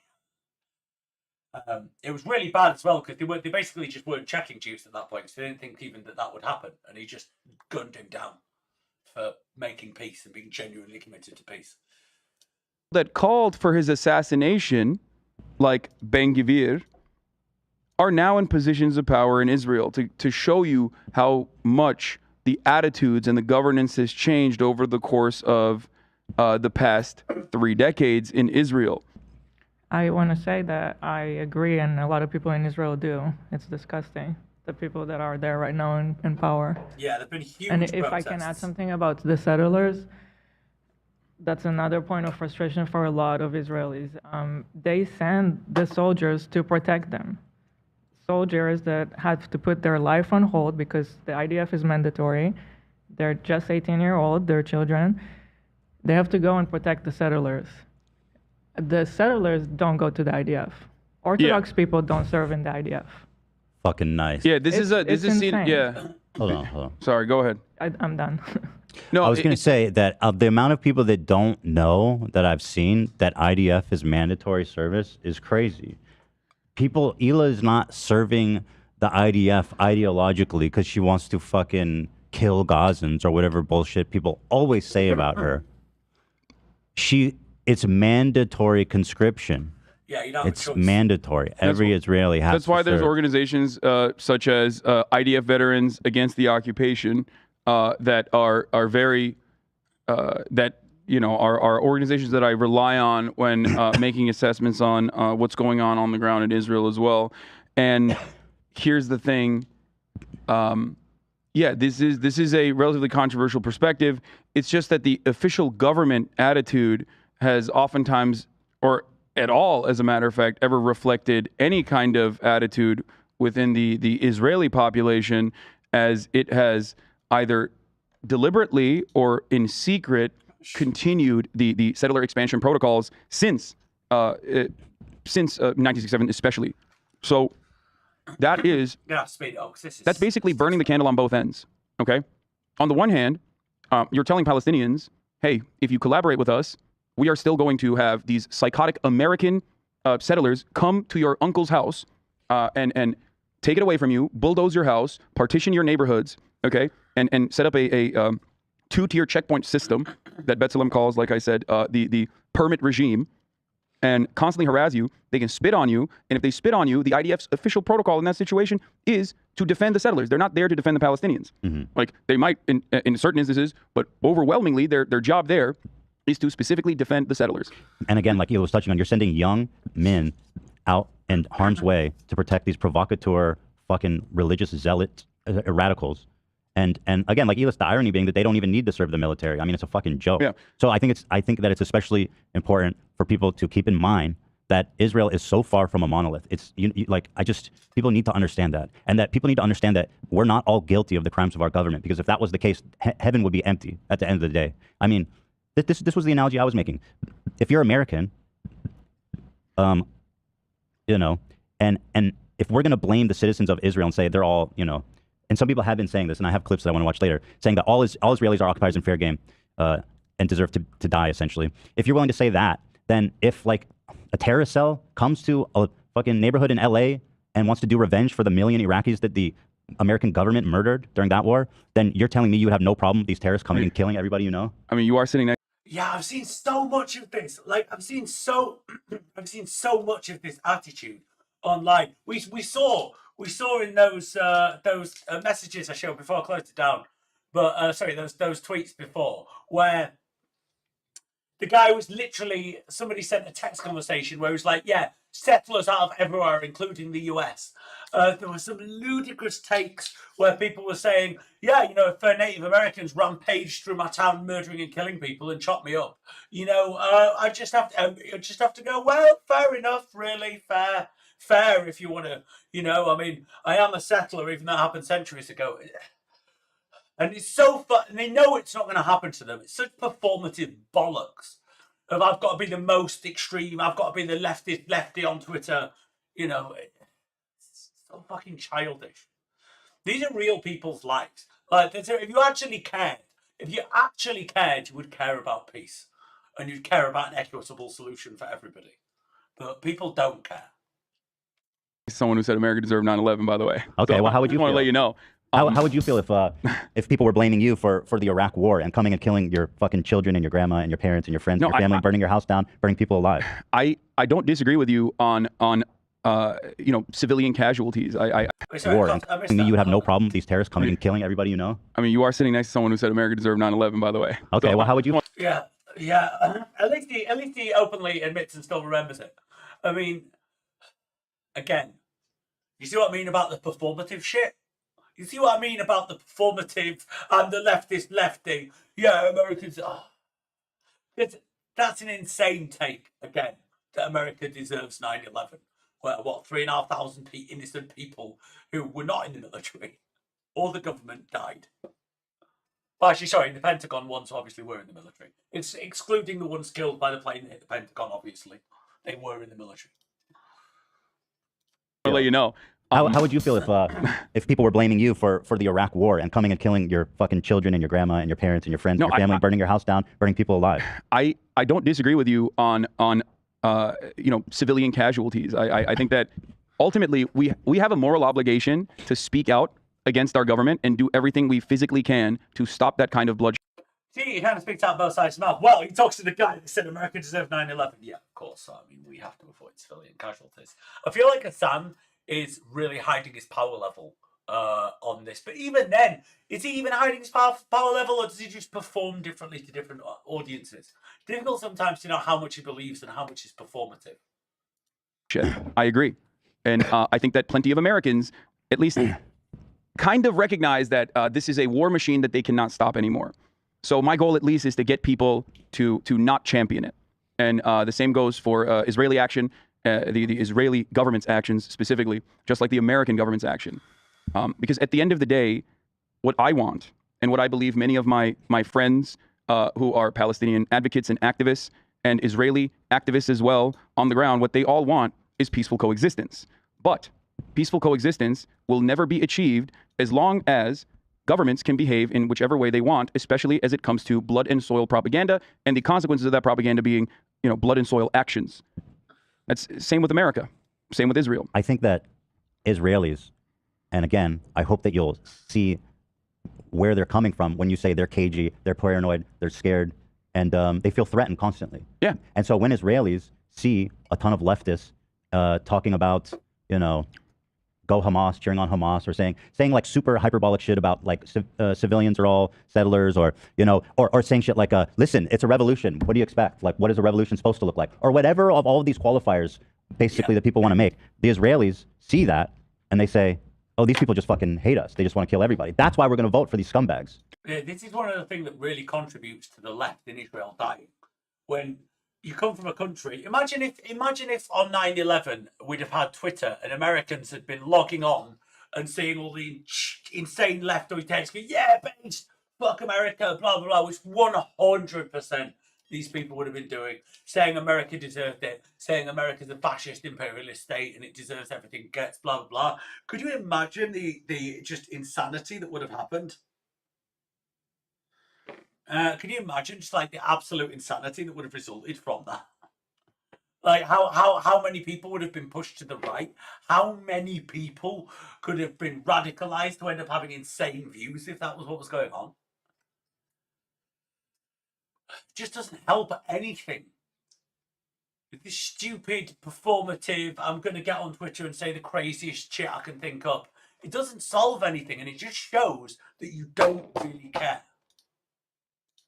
I don't think that the people that vote for those scumbags are motivated by like some random Twitter person being like, this is a revolution. It's a feeling that people get. It's not a random tweet. Yeah, so Ethan hold on, go ahead, Hila. I want to say Ethan is right, and so many people in Israel just feel like it's an existential threat. It's just this, everybody wants us dead. That's how we grow up. I grew up like that. All of our borders, they all want us dead. Rockets are always coming over. I was afraid to go on a bus as a child. And again, it's like that's your life. You're under threat all the time. And it's not, and it's important to say this is not about right or wrong. It's about having empathy for the Israeli experience. Okay. And how, and it's not about right and wrong. I have to say that. I have to emphasize that. It's got nothing to do with that.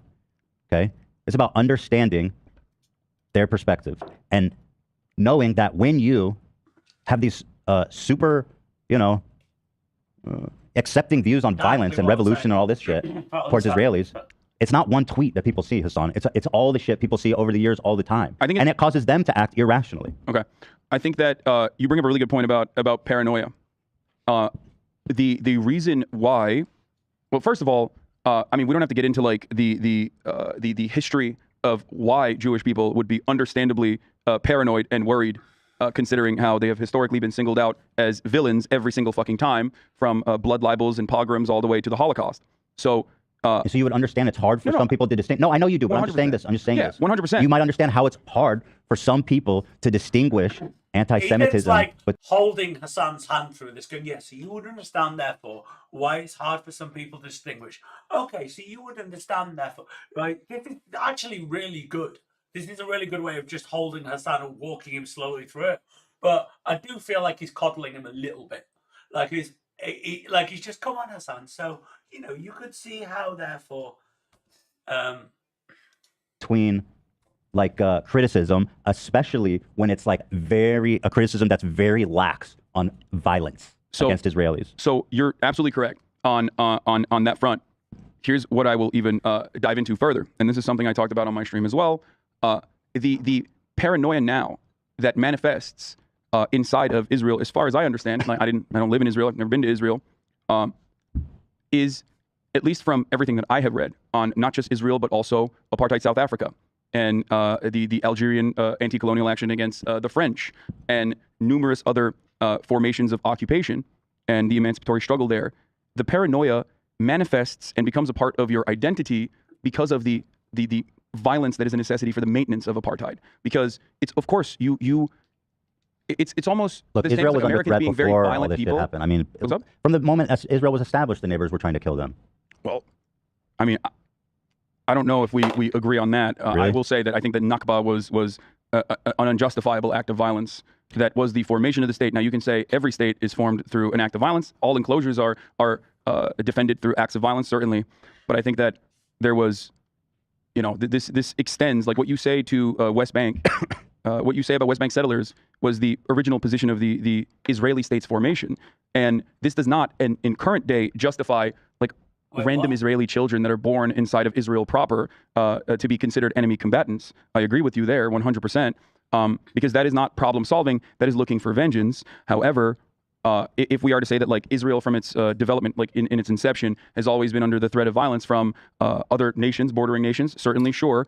I feel like Hasan's tying himself in knots to seem moderate and sensible to Ethan, but also not alienate all of his insane, hardcore leftoid followers and orbiters. People like Frogan, who I'll try to find some of her tweets. She would drink some insane stuff, like pro Hamas. Like when the attack happened, she was tweeting stuff about this is what revolution looks like, blah blah blah. Right. But Israel's formation was a violent one. But let's just be real. Hey, let's be practical. I'm talking to the Israeli psyche. Yeah. Okay. Like, 1973, every bordering Arab state wanted to just coalesce to destroy Israel. Okay. Like, this is ingrained in the Israeli psyche, this kinds of shit. And even back then in 1970, people were just born there. You know what I mean? And again, I'm not even saying right or wrong. I'm saying it's important to empathize with the Israeli experience if you ever want to achieve peace. Because otherwise, the only other option is one side kills the other side completely. Yes. That's the only end to this otherwise. And the side that's going to kill the other side completely is not going to be the Palestinian side. That's the point. Like, that's never, I don't think that is ever going to happen. I don't even believe that is legitimately what every single Palestinian wants either. Just like I don't believe that's what Israelis want across the board. I'm not saying anybody wants that. I'm saying that's what the peace that they're working towards when they don't have the ability to empathize with the enemy. You don't see them as human beings. Yeah. They're never going to fucking see you as human beings either. I know, you're never going to meet in the middle. And you recognize that the same goes for like. That was what I was saying, right at the beginning of the stream. That's one of the biggest problems that you have in the region. That it's gone so far that neither side can see the other one's perspective, can even see the other one's humanity. And at that point, how are they ever going to stop fighting? How are they ever going to stop fighting until we can bring people together? And we can't bring people together until we ourselves, at least outside of Israel, outside of Palestine, understand why Israelis are doing what they're doing, why Palestinians are doing what they're doing, how they feel, what their issues are, what their grievances are, if we ever want peace, which is what we should want. Because there's no real victory for either side. Not really. Even if Israel genocided all the Palestinians, that's no victory. Not even for them. So, the only victory can be through peace. And you need to understand both sides. Doesn't matter you're pro-Israeli, doesn't matter you're pro-Palestinian. You need to understand both sides. Both sides, man. Yeah, I think that I agree with you that dehumanization does occur, but I also believe that one side does still hold all of the power, and that is the side that is the state that has been backed by the entirety of the Western world, that has an incredible security apparatus that, for the first time ever in 50 years, was actually shattered. Which is why I think there's like a lot of fear internally inside of Israel and a lot of anger towards the security candidate Benjamin Netanyahu specifically. But overall, it is. It wasn't in the entire history of Israel, by the way. Again, Hasan likes to talk sometimes, like he knows what he's talking about when he actually does. That in the 67 war, in the Yom Kippur War, in 1973, you had these complete breakdowns in security, and Israel was attacked. I mean, the Yom Kippur War, certainly, they just did not see coming. And I think it caused the government to collapse. So it's certainly not the first time this has happened. But it's the first time the security wall's been breached since the siege of Gaza in 2006. And then terrorists have come out and come into Israel. And since the Israelis built the surveillance state, this is the first time we've had something like this happen. It is certainly Israel's conflict to end. You know what I mean? Eli, you were trying to say something. Can I add that my generation's grandparents are people that survived the Holocaust, and they escaped to Israel to start a country for Jewish people because we all know the Holocaust. They were all, butchered. And what happened this time is a really scary reminder to all of us Jewish people, and that's how I feel at least, that it's a reminder. The Holocaust wasn't that long ago, and every year on Holocaust Day, the thing they tell you is never forget. You always have to tell the stories to everybody about what happened at the Holocaust, and it's always like something taken for granted for me. You just grow up and you're like, yeah, Holocaust Day, you know, it happened, we all get it. But what happened this time is really scary, and it really does bring up this topic. And see, I don't think that you can even say something like that without starting a debate, and I don't think that's right. I think the reason why people would react to it, or even myself, as a matter of fact, would react to that is because while you're absolutely correct and your feelings are totally valid, what is happening currently is a ongoing, at least 75-year campaign of ethnic displacement upon people who had nothing to do with the Holocaust. And that is, and dude, we're just talking about the Israeli psyche. I understand. So what is it you're saying though? Like we all know that, but we have to be real about how we interpret everybody's suffering. Everybody is like, bro, you don't know how crazy it was. Like we were listening on the day it happened, live, and families are calling in whispering. The terrorists are killing their children in front of them, burning people alive in safe houses. Shit, you know what I mean? Shooting babies with AK-47s. And so, it's about right or wrong, right?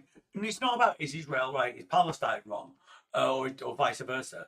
It's about, is it wrong to murder innocent people, children, old ladies, is that wrong? That's what it's about. Is that wrong? I say yes. It doesn't matter who they are, who the children are, who the old ladies are. It's wrong. Right? At the end of the Second World War, when Russia went into Germany, they started just raping every woman they came into contact with. Even though they were doing it to Nazis, I still don't think that was right. It doesn't matter who you're doing the war crimes to; they're not good. to understand the perspective, and I'm not asking Gazans necessarily even to be like, oh well, I appreciate what they're going through. I'm talking about like people who want to fucking debate it all day long. And, you know, this stuff does influence people. The demonstrations you see out there that happened like immediately afterwards, these people have an effect on attitudes around the world. I don't think that they have any say or any effect on the Western world's united defense of Israel. It affects anti-Semitism, and it affects how people treat Jews, and it normalizes, by the way, treating Israelis like animals. I don't believe that we should treat Israelis like animals. And one thing that you have, I think, that many people do not, is the experiences that you mentioned, as far as children hiding under their parents' bodies, is in this very fucked up way identical to the existence of people living in Gaza every single day under brutal fire from a much more superior military force. The reality is that most of the Western world not only does not see that, but also immediately rushes to equate people saying free Palestine across the board in an unflinching way to a defense of Hamas or Hamas operations and whatnot. Are there people who do defend Hamas? Certainly. But ultimately, the overwhelming majority of activists that I know, the Haaretz editorial board, and the perspective of like Shin Bet officials that say that Israel's actions in the West Bank is becoming a security risk because it is radicalizing Palestinians into taking an incredibly anti-Israel posture. Former Mossad members, former Shin Bet officials united in saying the same exact thing. And you know, these terror attacks do the same. They radicalize. Yeah, this is what I wish people would understand. I agree. When people look at it and they go, yeah, but don't you understand with the level of oppression of the Palestinians, with the bombings, with all of this, why they would, be angry, why they might join Hamas? Yeah, but do you also therefore see that when Israelis see their countrymen being shot up, being murdered, all of this, when they see rockets coming overhead for years, when they've seen terrorism historically, why that might make them vote for very, very right-wing governments who do terrible shit? Doesn't justify it. It doesn't justify any of it. It just explains it. And it's important to understand why people are doing what they're doing if we want to solve the problem. You need to empathize with both sides, not even in a bleeding heart kind of, oh, we should love everybody, but because I want to solve the problem. There's people dying. We need to solve this problem. We can't do it by refusing to understand the perspective of one side. Not in a conflict like this where there's no victory. There's no victory for anyone in this conflict. Nobody wins through war here. It's not like with Ukraine, where you've got Russia's invaded, the Ukrainian army, the normal army of the state, they get the Russians out, done. It's not like that. You've got a very complex situation, and you have to understand both sides to have the peace process. Israelis. Of course, I understand that. Violence begets violence. That is a constant no matter what. So what we have to remember is who holds the power to scale it back, who holds the power to stop the violence? I think a lot of people do know that and remember that. Yeah, and so when people say that this is this violence that occurred in Israel proper is directly a consequence of the brutal apartheid regime and the conditions that it set forth for Palestinian that's a fine people. statement that I agree with. Yeah. So when they say that, you're saying that people equate that with like a defense of Hamas. No, that is not what I'm saying. There are people that is not what I'm saying. There are Gazan Just people. to be totally clear, dude. There are Palestinian Authority people. There are people in Gaza that are not Hamas at all, or there are Palestinian Authority people that have been going and doing the rounds in Western media. And the question always is, do you condemn these actions? Do you condemn these actions? Of course they condemn the actions. But the reality is that after condemning the actions 1,000 times over, it feels like the goal there, if you want to understand and empathize with the Muslim side of the conversation, it feels like the goal there is to derail, to stop talking about Gaza, stop talking about Palestinian people, just condemn the actions and shut the fuck up. And even if you do, as I have time and time again, people still go, well, your name is Hasan, you're Muslim, you're a supporter of terrorism. And this happened in the immediate aftermath of 2001 and 9/11. And ironically, as far as I have seen, at least in the Israeli left, the position is significantly more tempered than the American liberals were at that point, where George W. Bush's approval rating shot up to 91% after 9/11, where America's comfortable security blanket was penetrated, and in our collective consciousness. Because I think they didn't have years of it, right? I think if there was another terrorist attack like 9/11 now, I don't think that would happen. I think that's just because you've got Biden in and the Conservatives would never get behind him. Or if not Biden, you'd have Trump in and nobody sane would get behind him.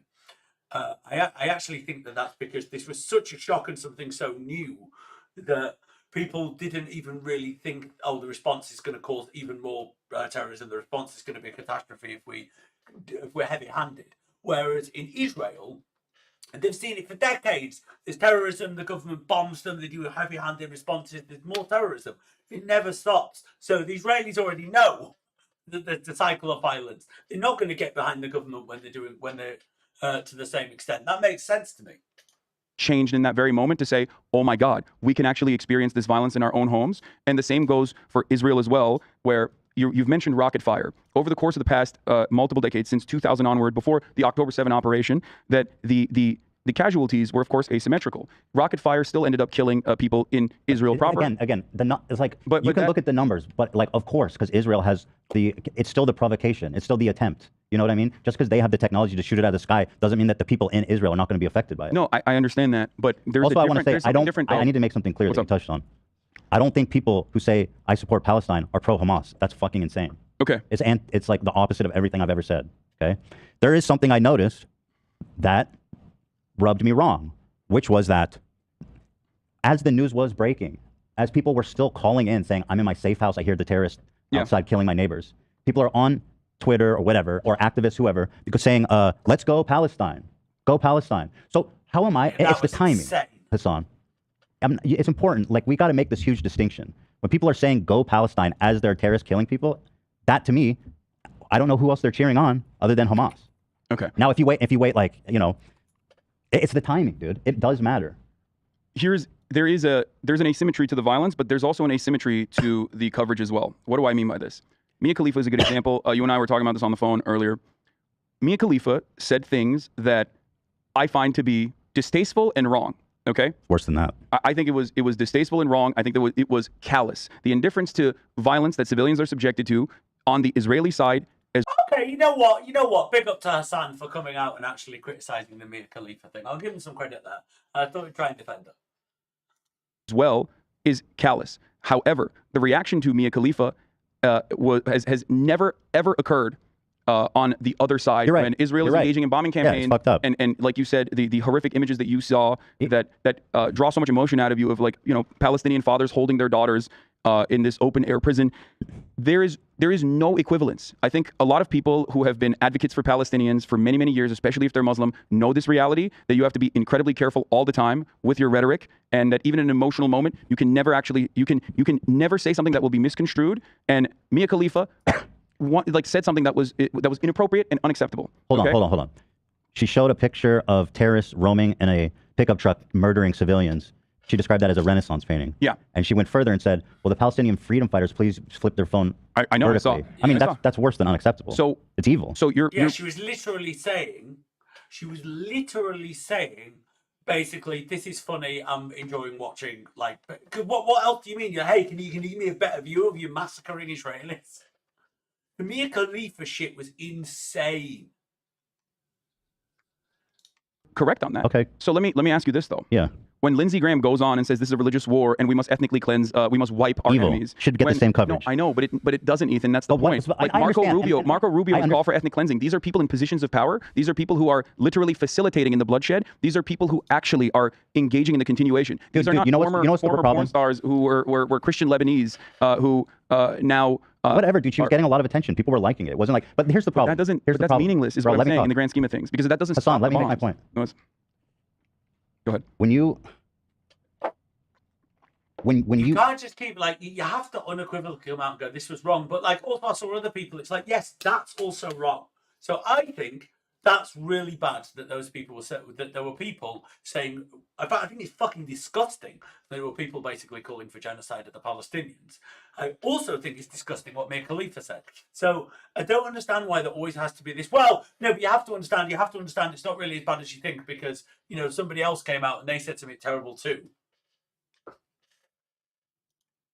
when you say like the timing is fucked up, or like why does Mia Khalifa get all this shit? And it's like always a whataboutism. It's always like you can never just say yes. And also, can we fucking hold Lindsey Graham accountable? Yes, which I agree. Yes, he just said it exactly what I just said. You can never just say yes. It's always what about it, and this is true across the movement. It's always like, well, what about this? What about this? So I may try and find it. I saw a video of some women very shortly after the terrorist attack happened, pulling posters of the. This was in London, not the one that came up recently in America. Pulling posters saying, "Oh, here are the people missing, any information, blah blah blah." Although I don't know what that's going to get in London. But pulling it off, and someone said, "I mean, come on, like guys, these people have been kidnapped. They were killing kids. What about all the Palestinian kids who've been killed?" And it's like, you can't just do whataboutism. It's terrible. If someone says, "Well, look at all the Palestinian kids killed in Gaza," you can't just go, "Well, what about all the Israeli kids who were killed by Hamas?" It doesn't work. It doesn't work. What about it? Just say, no, this is wrong. Really easy. Killing innocent civilians is wrong. Crazy the shit they say, and they should get more attention for it. But it's like there's a refusal to acknowledge, like, it's always about like, well, what about us? Which I understand, but it's like you have to say, yes, you have this thing, and we also have this thing, and not like in the same breath say, but, yes, but. Like it just doesn't feel. It feels fucked up. I think the former Palestinian Authority member that went on like BBC and did the rounds in the UK said it best, where it was every single time you bring me on here when Palestinians have done anything, you demand condemnation from me. Okay, we have done this. We have done this so many times. I am not Hamas. My family members were killed by Israel. Six-year-olds, like 6 of my family members were killed by the Israeli occupying force. I have condemned it every single time. I've condemned Hamas every single time. But the reality is that no such condemnation is demanded from the media when Israeli officials are brought on to talk about like genuinely genocidal terms in which they're wiping out Gaza, and that is a constant, and that has never ever been anything like. There's never been any equivalence whatsoever, and I think that. People who are passionate, or people who say people who are callously indifferent to the wanton violence of retaliation that is reactionary to apartheid are thinking that they can get away with saying these sorts of things because they've seen people who are defenders of Israel say infinitely worse things as more bombing campaigns have continued. More than 1,200, almost 2,000 Israelis died. Israelis are terrified of a violent retaliation, right? Israelis now understand better than ever before the feeling that people in Gaza experience on a daily basis, the fear that they live with on a daily basis. That is going to breed more hostility, and that is going to play Palestinians directly into the hands of the most radical, the most fundamentalist forces that were directly propped up by the Israeli government, by Mossad. Hamas was seen as a counterweight, a counterbalance to... Yeah, just because it was seen as a counterbalance to, which is fucking ridiculous, and it's insane that Netanyahu was doing that it was seen as a counterbalance to Fatah, so to destabilize the peace process. Netanyahu supported Hamas. That's fucking insane.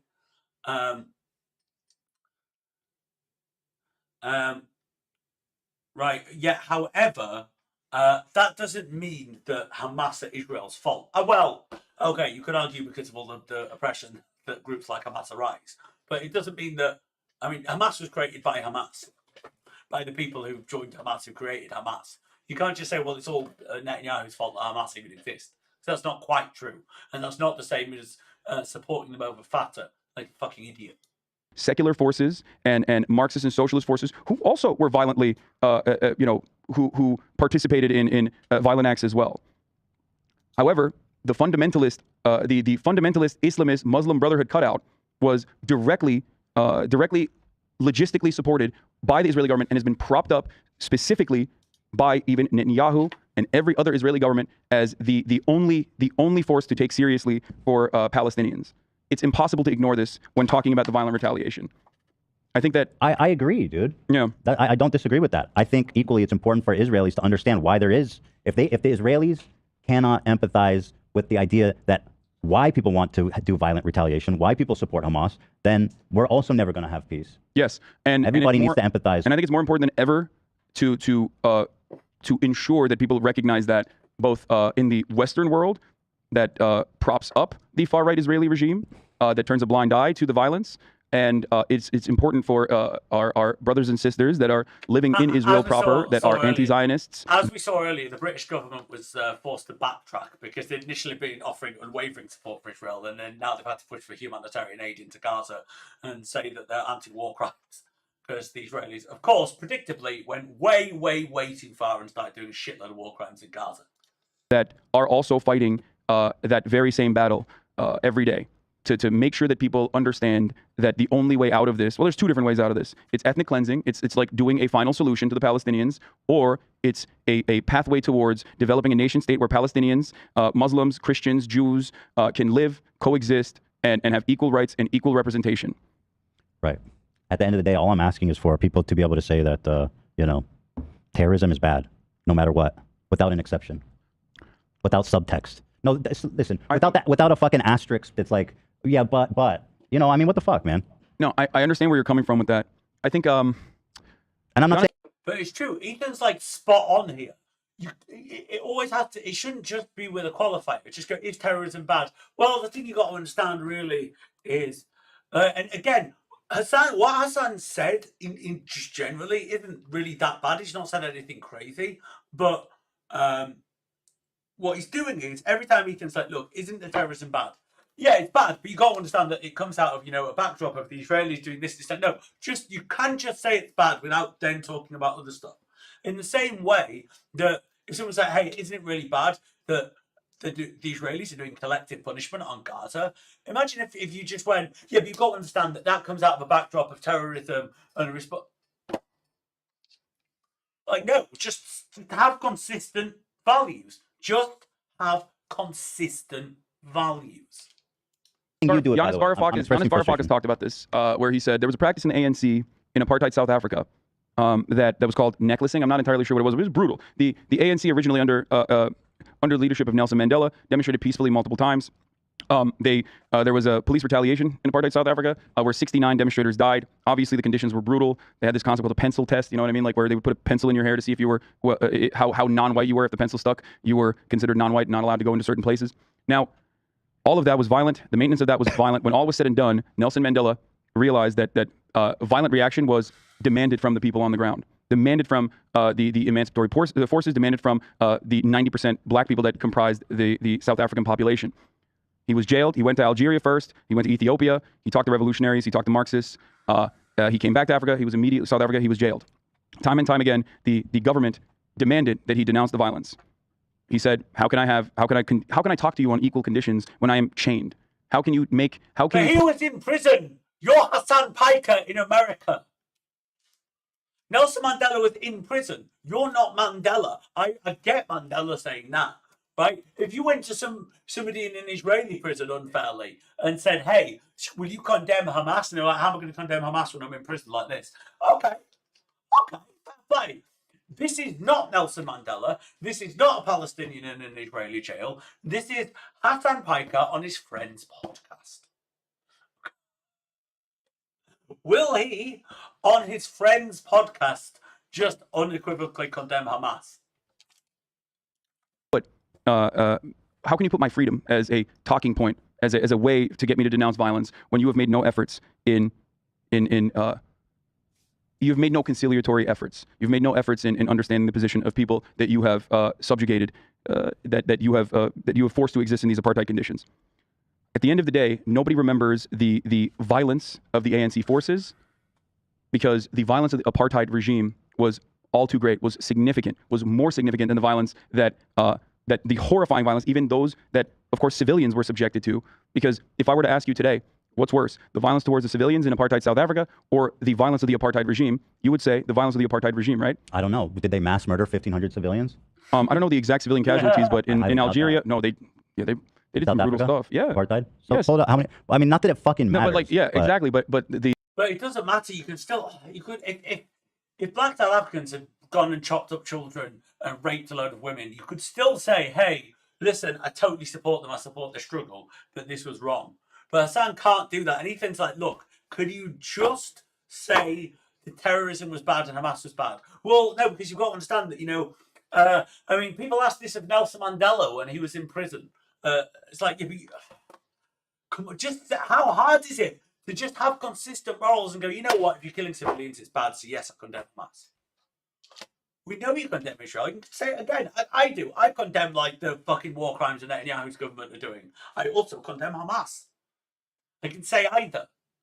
So will you specifically condemn Hamas? Yes. Will you specifically condemn Netanyahu? Yes. How is it hard to just be fucking consistent?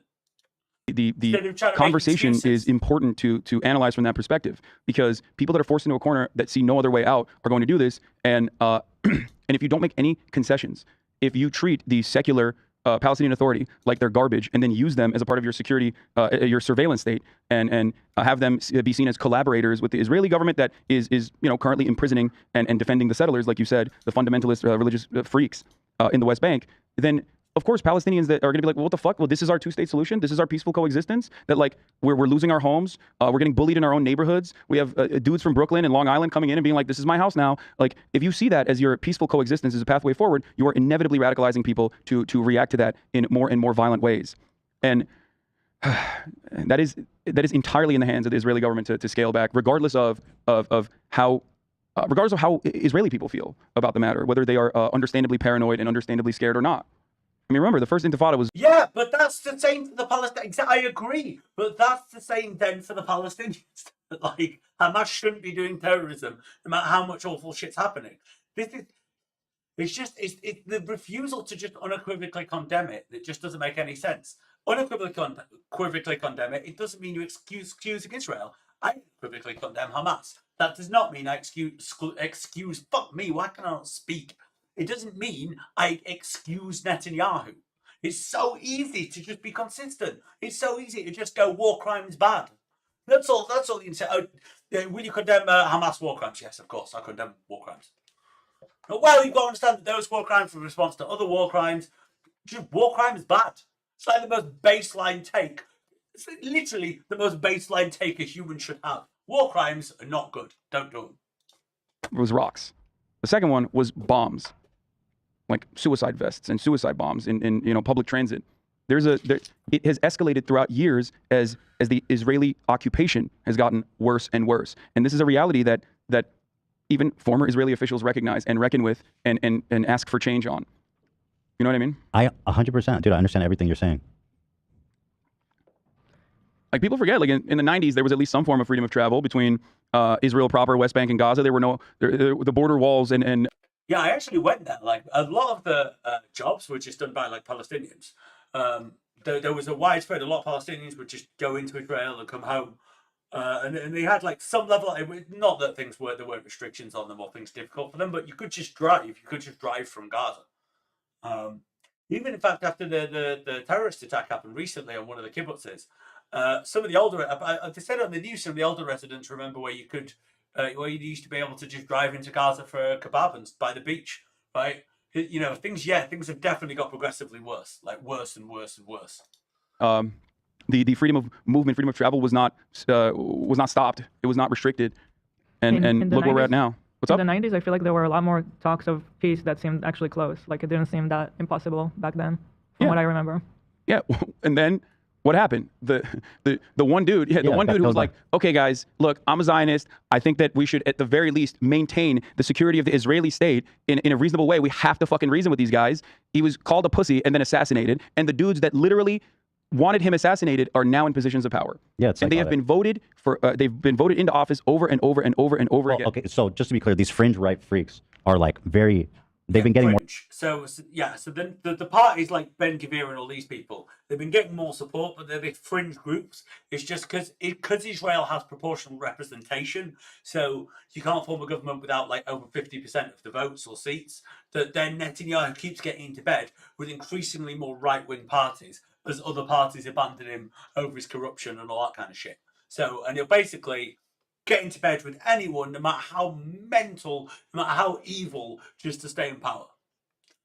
Support, but like the reason they're in power, they don't usually get a lot of support in the parliament. Netanyahu was forced into some really fucked up psychotic coalitions with fringe freak, genocidal maniacs. Yeah, that's the latest government that he put together just to stay in power. It's worth mentioning that it doesn't have wide support amongst Israelis. Yeah, but even look, there is a member in the Knesset that immediately after immediately after October 7th, came out and was like, this is directly the responsibility of the government and the occupation. This is why people are retaliating. And he was right. So I'm not saying that there aren't voices. It's just that the voices are deafened. The voices are additionally deafened when any kind of retaliatory action is immediately weaponized. It's expected and weaponized to make the Israeli population become even more reactionary and demand more blood. Let me just ask you this then, and the analogy I gave you, okay?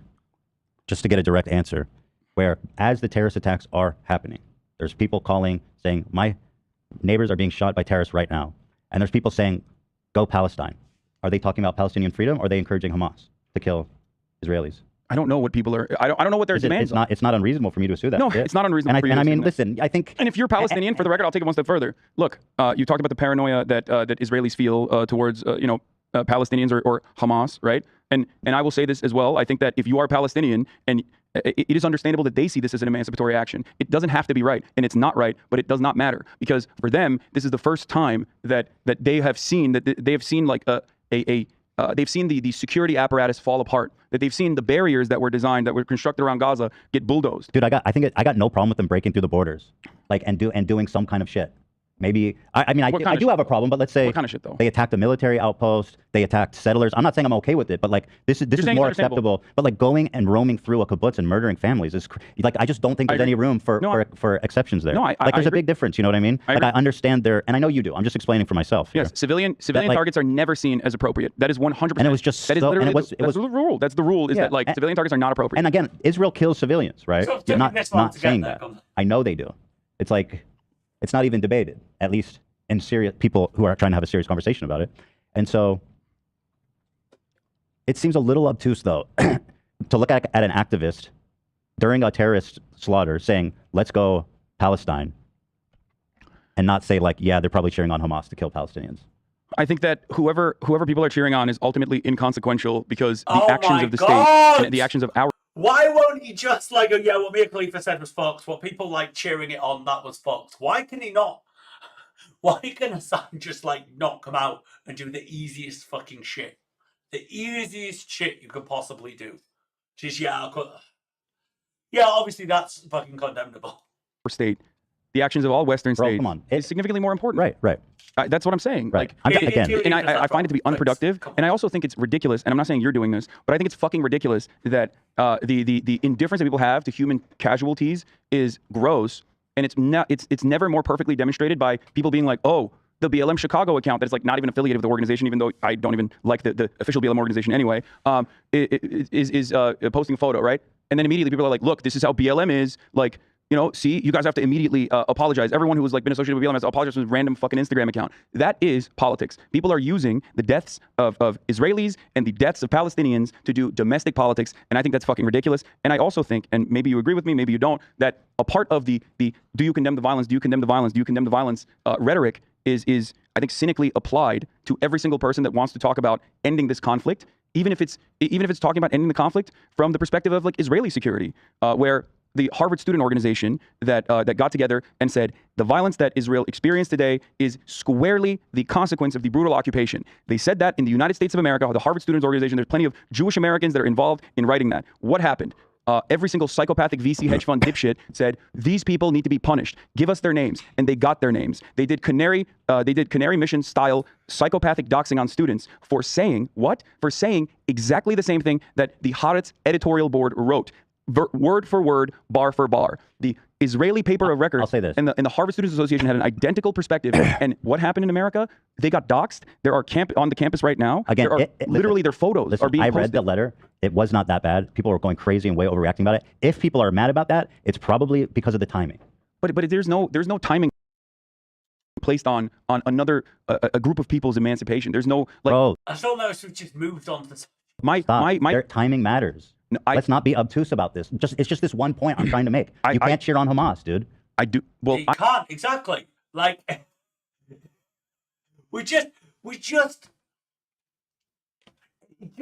cannot stop dancing around. It's so easy. Yeah, you know what? I condemn Hamas. All right, blah blah blah. So yeah, I agree with you. It's bad, but you got to look at this, and what about all of this and the years of apartheid, and what about this is going on in Israel, and well, hey, this letter that was put out wasn't really like.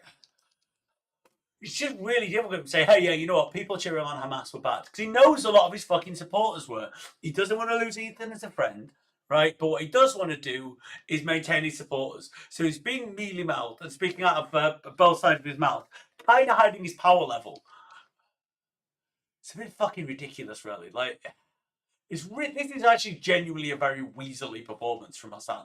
Ethan, I said, you know what I said, and on the day of the occupation. I know you don't, but like we're being a little silly. Like if somebody says go fucking the only difference between what I Palestine said, while people are being murdered, like that's pro Hamas. That's what it is. You're helping. You know what I mean? That's what it is. And I understand all the little subtext. But what's the distinction? But what's the distinction between what the Harvard students said, what I said, what many Israelis also said as well, versus like what you perceive other people were saying when you don't know the fuller picture of like their perspective? First of all, I don't have a problem with what they said.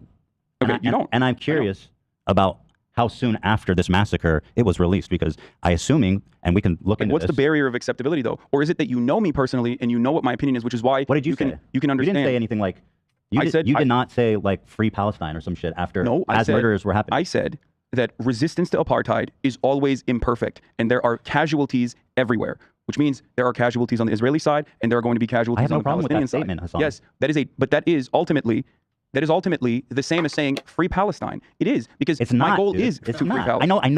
I know what you mean, no, but it's not. It's not the same, bro. Here's the thing. What you're saying is, and again, people don't be silly about this. I'm talking about the timing as civilians are being murdered, as the story's developing. People saying this, okay? Yeah, because there's like this is also another thing. Even if someone's just tweeting like "Free Palestine" while the attack was happening, afterwards, once the Israeli response is happening, of course, 100% should have Palestinian get on the streets. But why the fuck are you why are you tweeting? Literally, you're seeing Palestinian terrorists beheading people, and you're like, yeah, even "Free Palestine" is such an innocuous statement. But when people are like, there's literally beheadings taking place, and people are typing "Free Palestine," you kind of got to start questioning why. Like, what is your motivation there? Because that seems a bit like cheering on terrorism, right? Why are you typing it at that moment? What scene that made you think of thank you. What were you seeing when you were watching these attacks happening that made you tweet that? Maybe they were just worried about an Israeli response, but maybe not. That's an important distinction. Like your take about like, listen, Gazans are under apartheid, they're being genocided and all this, which is all true. And that is what's causing this violent retaliation. And it's what's causing this violent retaliation, which is all true. I'm sorry, but it's not the fucking same as saying, let's go Palestine as bodies are hitting the floor. It's not the same. No, I understand. And frankly, I think people are in the distinction. Thank you. And people I think people are not being careful. And I think people are justified in looking at that and thinking like, oh, okay, this person's happy that Israeli citizens are dying. Like what? Like I'm sorry, but that's a defensible position to take. What else position are you going to take?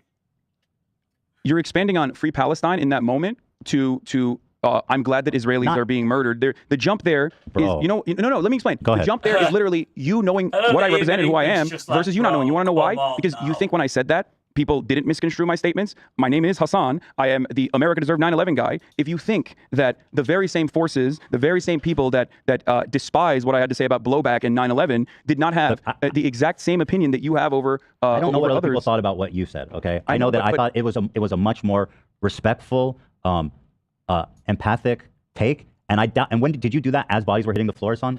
When did you tweet out your statement about it? I mean, it was, for the next 2 days, Palestinian forces were still deep embedded inside of Israeli proper positions in southern towns. So there were still people dying. So how about this as a separation? What? When people are calling in the news and talking about their neighbors and children being murdered in front of them is not the time. Okay. Except, I mean, it should be kind of obvious. Jesus Christ! I understand. You can't concede anything. Can't go, yeah, maybe when the kids are being murdered, it's not the time. So yeah, except...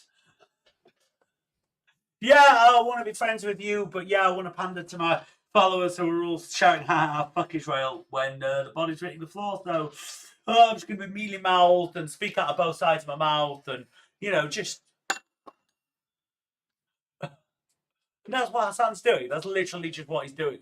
Fucking annoying. I can't do that. I'm sorry. It's gross. I get what you're saying, except, you, as someone who recognizes the violence of the occupation, know that this, by the very same metrics, saying I stand with Israel implies that you stand with Israel's genocidal conduct, right? Well, and therefore, it does kind of seem like that. I mean, that is what it says. Okay. I disagree with people saying that. So if we're do you see the difference between an inconsistent position and a consistent position? I'm not talking like Dick Ride Ethan here.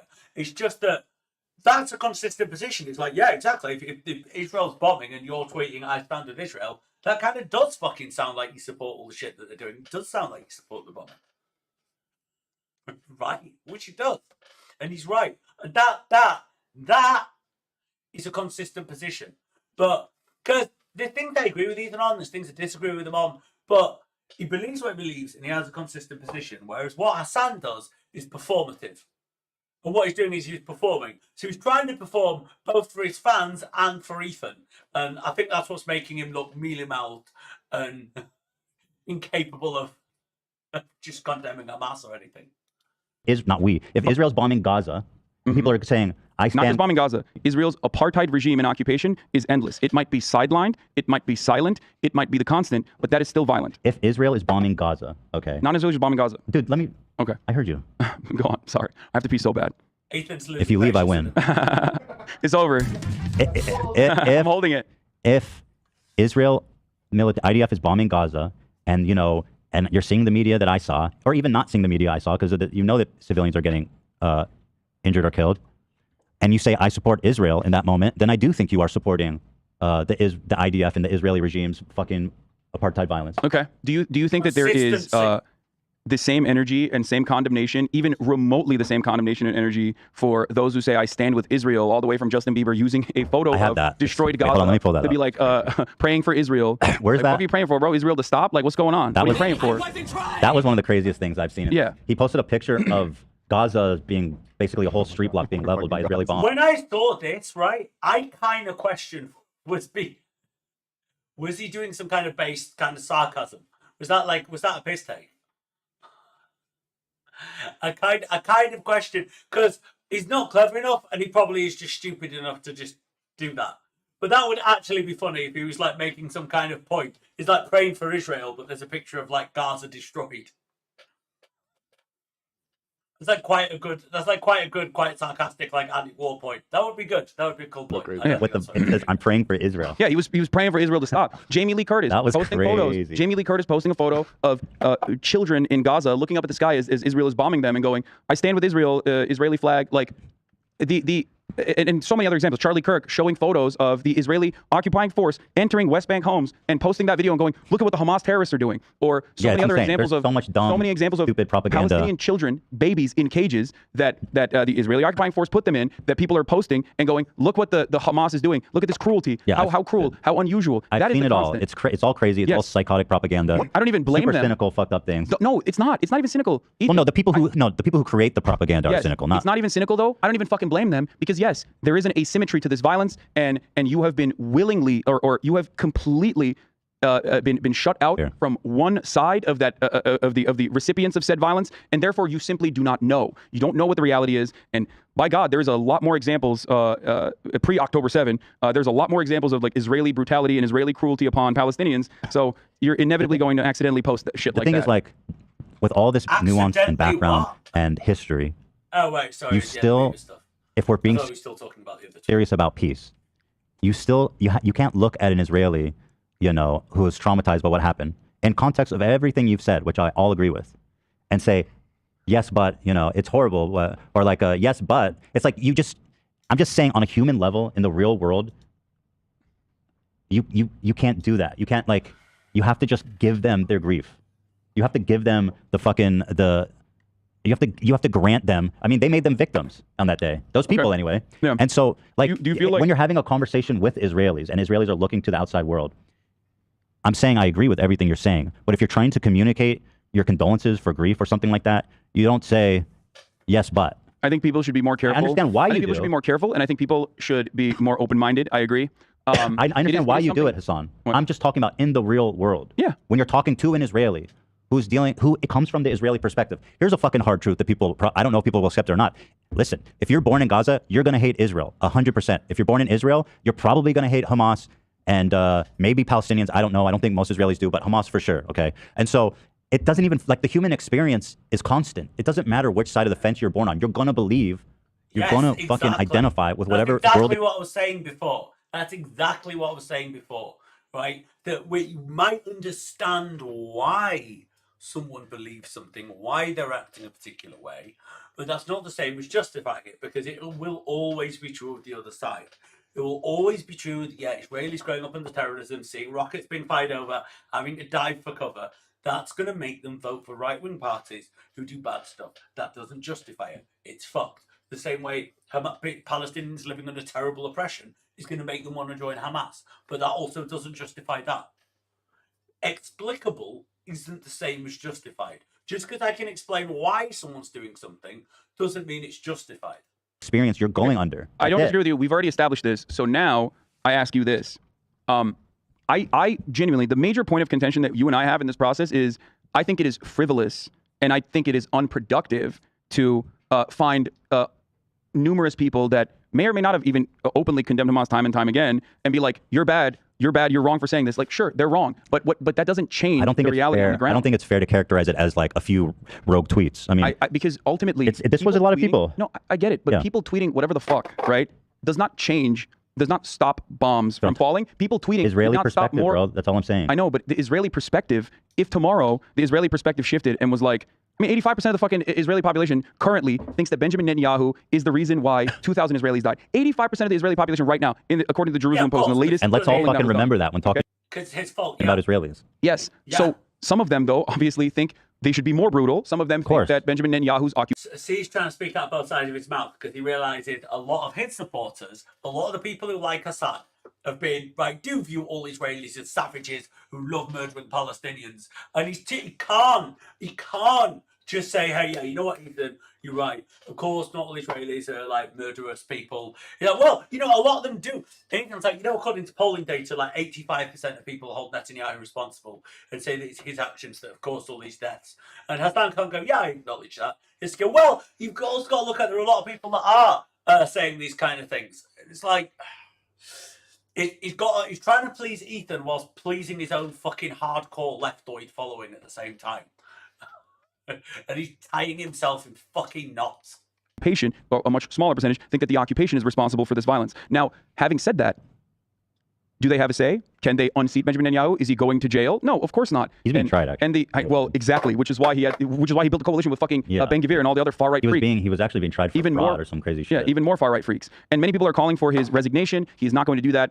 It's not going to happen. Even if he resigns. Think about it this way. Hold on, 86% said that the attack from Gaza is a failure of leadership. Yeah, 86. Yeah, that's what I said. And by the way, this is just that's like everybody. This is what?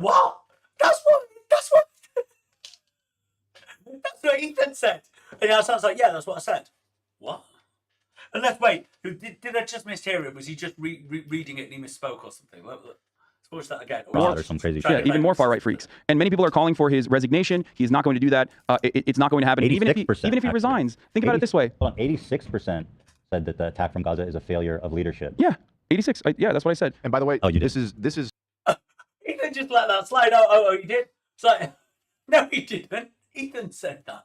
That's like everybody. This is Jewish citizens, so this isn't even including obviously the Arab Israelis. And people who watch the show know when we do polls and it's 86%, that's basically everybody. Yes, exactly, 100%. Like, who the fuck is dick riding Netanyahu in that point? Because like from either angle, even if you think like Palestinians should be ethnically cleansed, or you think Palestinians should the occupation should end for the security purposes of Israeli citizens, it doesn't matter. You're still going to arrive at that conclusion that it is Benjamin Netanyahu's fault, because the power player in the situation is what matters. The power player in the situation is entirely responsible. The situation, for example, in Afghanistan, with the Taliban's numbers not withering away, but instead growing in popularity during the American occupation, is a perfect example of what happened, and is a perfect example of what's constant with occupying forces and with their violent means of subjugating, humiliating. That was actually a different situation completely, in the sense that, firstly, we allowed way too much corruption to creep in the Afghan government, and secondly, they were being trained in madrasas in Pakistan that were being funded, at least until recently, by the Saudis. So there was much more of a foreign effort to flood Afghanistan with, albeit Southern Pashtun fighters. It wasn't like Syria, where it was from all over the world. They were all Pashtuns from that region. But still, there was this, they were being taken to Pakistan, trained, and sent back into Afghanistan. So it was a much more complicated situation. And murdering the population. You fucking kill, who was it? Even that, I forget who this was, but I remember someone saying like, look, in 2014 or in 2004, time and time again, whenever bombing campaigns occur and people die and children die, you know, their relatives are still alive. The ones that are still alive are going to go, well, I know who fucking bombed me. I know who fucking killed my family. I know who fucking dropped bombs on my house. I'm not going to forget that. That is at the heart of the matter. And a real reconciliation with that means completely going back on 75 years of brutal occupation and policies that were deemed necessary at the time for Israeli security, that absolutely was just a cynical way to justify taking more and more land from Palestinians who had no say, who have never had a say in the conversation, and still to this day have no say. I mean, seriously, the resilience of Palestinian people all around the world, of 5 million displaced, 2 million living in Gaza, and another 2.5 million living in the West Bank is unimaginable. They've never had allies. They've always had imperfect allies and allegiances with people that are just simply only interested in destabilizing Israel. Like, I don't think Iran just fucking wants to use them as a puppet. I don't think Iran gives a shit about like Palestinians being free. I think it's very cynical, and they have nothing. They have nothing. They've never had anything. There is no equivalence here between. See, the takes he's having aren't even so bad. It's just the fact that he won't acknowledge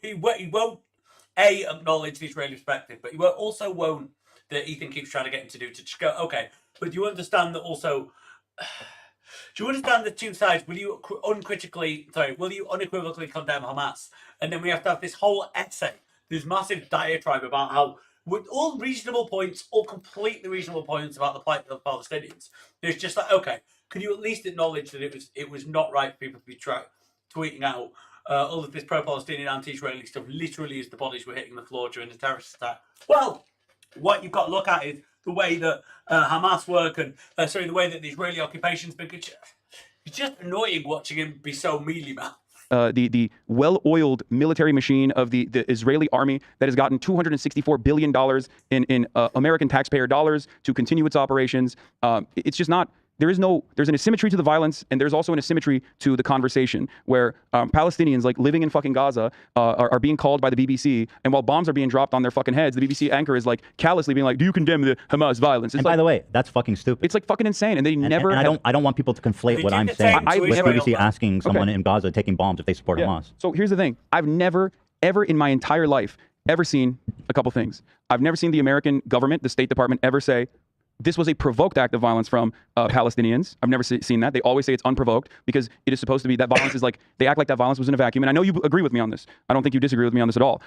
They never say this was a provoked act of violence. Okay, that is by design. And I've never seen somebody bring up an Israeli official, okay, to television when Gaza is being bombed and being reduced to rubble, or even when Gaza is not being bombed and the brutal occupation still remains, and been forced to condemn the violent actions of the Israeli government. I've never seen that. I've never heard that. I've never seen that. And I don't think that will ever happen, because at the end of the day, America wants a military base in the Middle East. America wants a destabilizing force that they see in the Middle East. America wants to keep selling weapons. America still wants conflict. The Western world still wants conflict, and they use Israel to that end. And they will continue doing this in 35 different states in the United States of America, where all of these like free speech, supposedly First Amendment defending states. It is illegal to ask to boycott and ask to make divestments and to ask to sanction the state of Israel. It is illegal. It is. You cannot hold a position as a school teacher without signing a fucking thing that says, I will never participate in the peaceful demand that you want to boycott, divest, or put sanctions on the state of Israel. What countries is that in? In the United States of America, 35 states. Oh, 35 states. 37 as of now, I believe, but 35 as of 2021. That's Think about fucking that. nuts. Yeah, and AIPAC wrote that legislation. They helped push it. They wrote the legislation. There is no comparison. And by the way, conservative support for Israel is about as cynical as it gets. Absolutely. Their whole worldview is that the Jews are guarding Israel until Jesus comes back. Yes. And when he does, he's going to kill all the Jews. Yes, it is a suicide cult. It is a suicide cult. The assumption that like from the river to the sea, the chosen sons and daughters of God will maintain Israel, and therefore Jesus Christ will come down and defeat Shaitan and Megiddo, is a psychotic suicidal cult. Yet that is the reason why not American Jews, but evangelical Christians, evangelical Protestants are the #1 defenders of the Israeli occupation. They are the ones who push for it. They're the ones who fucking fund the psychopathic settlers that you pointed out. Yep. That they are the ones who open up 501c3s so that they can get tax deductible donations. Yeah, no, I think yes, of course, Christians play a gigantic role in this. I mean, it was the fucking British that propped up Zionist brigades. Yes, I mean, this still in a goes back way, to England. in a way though, it is like it all comes back to the Brits. It's like if you're coming out of World War II at the Holocaust and you're being offered land by Britain and you're hold on, your camera's out. I'm gonna go pee. I'm gonna go pee while you're gone. Oh no, now I'm censored. I'm fucking winning this argument. I'm not taking a pause to pee. Well, they can hear me, right? So I was. So anyway, I'll continue my point as you guys work it out. I was saying that coming out of the Holocaust, you can hardly blame people who are offered land in their historic religious, most important religious spot by the British are hardly going to say no to that. Like, it's just, again, the human experience. What group of people would have said, nah, that's not cool? Right. And then important to note that those same British simultaneously also promised the Arabs in Palestine a state there. Yeah. They're literally offering conflicting offers to two different groups of people. So like, guys. again, I do think when people try to reduce this conflict as something that's not simple, it's something that's so easy to understand, I don't think is entirely fair. I really don't. Like the war crimes, the murder, all the shit that's happening is obvious and easy and easy to point to Israel. But if you're talking about like the establishment of Israel, the long feuds over the land going back 75 years, where, again, as Dan was saying, the British went to the Jews after the Holocaust and said, you guys want to live in Jerusalem? And they're like, fuck yeah. And then went to the Palestinians. They were lobbying for it for a long time too. They wanted that. Okay. But they got the green light. Right. They got the green light. But yeah, by all the United Nations or whatever, the League of Nations, or the fuck they, or I don't know. It was UN. It was and in fact, yeah, it was League of Nations. Nations. Originally it was the League of Nations, but no, it was the UN had just been established after World War II, which is what set up the state. And when I was doing kind of a deep dive on all this history in the past week, I was shocked to see. I guess I maybe knew this at one point, but the USSR was in support of it too. One of the very few times that you want to know who the United else? States and the USSR were on board with each other. You want to know who else is a big time supporter too? China. China is a major ally and a major trade partner to Israel. Yes, absolutely. That's what our page Junior was talking about. Oh, really? Yeah, the COVID doesn't affect the Jews. Well, no, but yeah, no, it's not. So remember that when people in the chat will say like, oh, you're fucking a major defender of China. No, I think that China is also not exactly a fucking equal party here, or one that is advocating for a reasonable solution. There's the one area. We found an area where Hasan will unequivocally criticize China. To be fair, Hasan isn't a tanky, but I just find it funny. People think I agree with China and I think for China, but actually no, because I think they support Israel too much. So reason why they are not saying anything, they're not coming out with like big declarations as they normally would in an effort to be like, look at America being fucking imperialist again or whatever.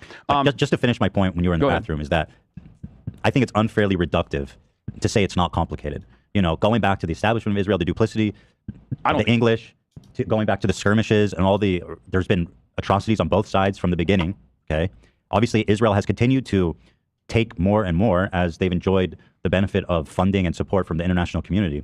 But to write it off as like the Israelis are just genocidal is unfairly reductive. I don't think that Israelis are genocidal, even though there are certainly Israelis that are genocidal. There are Americans that are genocidal. Palestinians are genocidal. Just saying, there's people who are. I'm just saying. Yeah, sure, but they're. He wrung that one out of him, didn't he? He wrung that one out of him. These Palestinians do a genocide. Look at Hasan's face when he's like, am I going to have to concede this? What am I going to say? What? That was perfect. I don't think that Israelis are genocidal, even though there are certainly Israelis that are genocidal. There are Americans that are genocidal. Palestinians are genocidal. like, see, Just saying. There's people who are. I'm just saying. It's like shit. What do I say? What do I say? What do I say? Sure, but there are. Everybody has genocidal mania. I think that like. Am I not? Is that bother you? 1988. No, Does that bother you that I said? Of course there are. But the reason why I think it's like laughable is because like, which direction is the genocide happening? Of course there are. But the reason why I think it's like laughable is because like, which direction is the genocide happening? So like Gilly was saying, just say it. You know what I mean? Like it's usually I think that you have moral clarity overall, which is why this is a much more charitable conversation. But I think plenty of people do not have that moral clarity, and when they are using the condemn Hamas line, it's not necessarily to get your perspective. It's to deflect away from you talking about Palestinian emancipation and all of the wrong things that they. Even though everything. Like.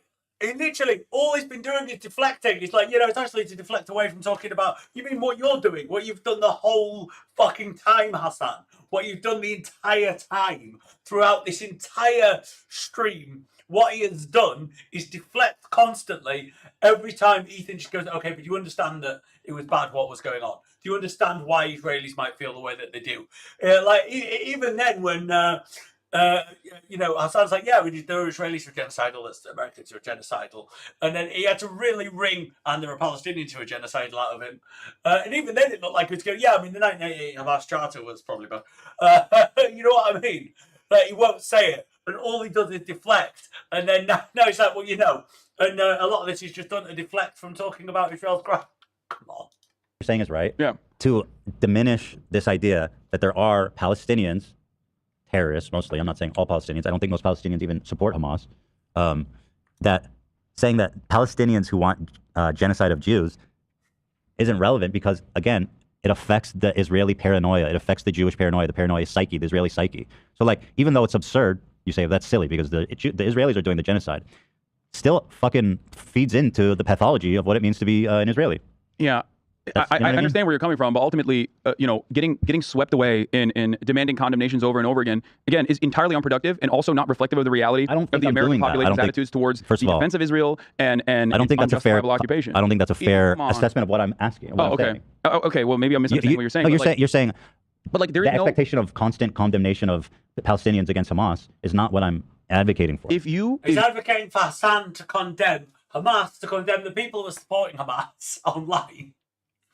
And to just try and recognise how Israelis think, while still, condemning them, condemning Netanyahu, all of this. And he won't do it. He's just being mealy-mouthed. And again, the reason he's being so mealy-mouthed is because he likes Ethan, doesn't want to fall out with Ethan, doesn't want to lose that clout, probably doesn't want to lose the friendship. I don't know. I'm sure he's not that cynical, right? And also, he has an audience full of people who are absolutely cheering on Hamas, who are absolutely would refuse to condemn Hamas, who are saying they're based, who are saying it's right.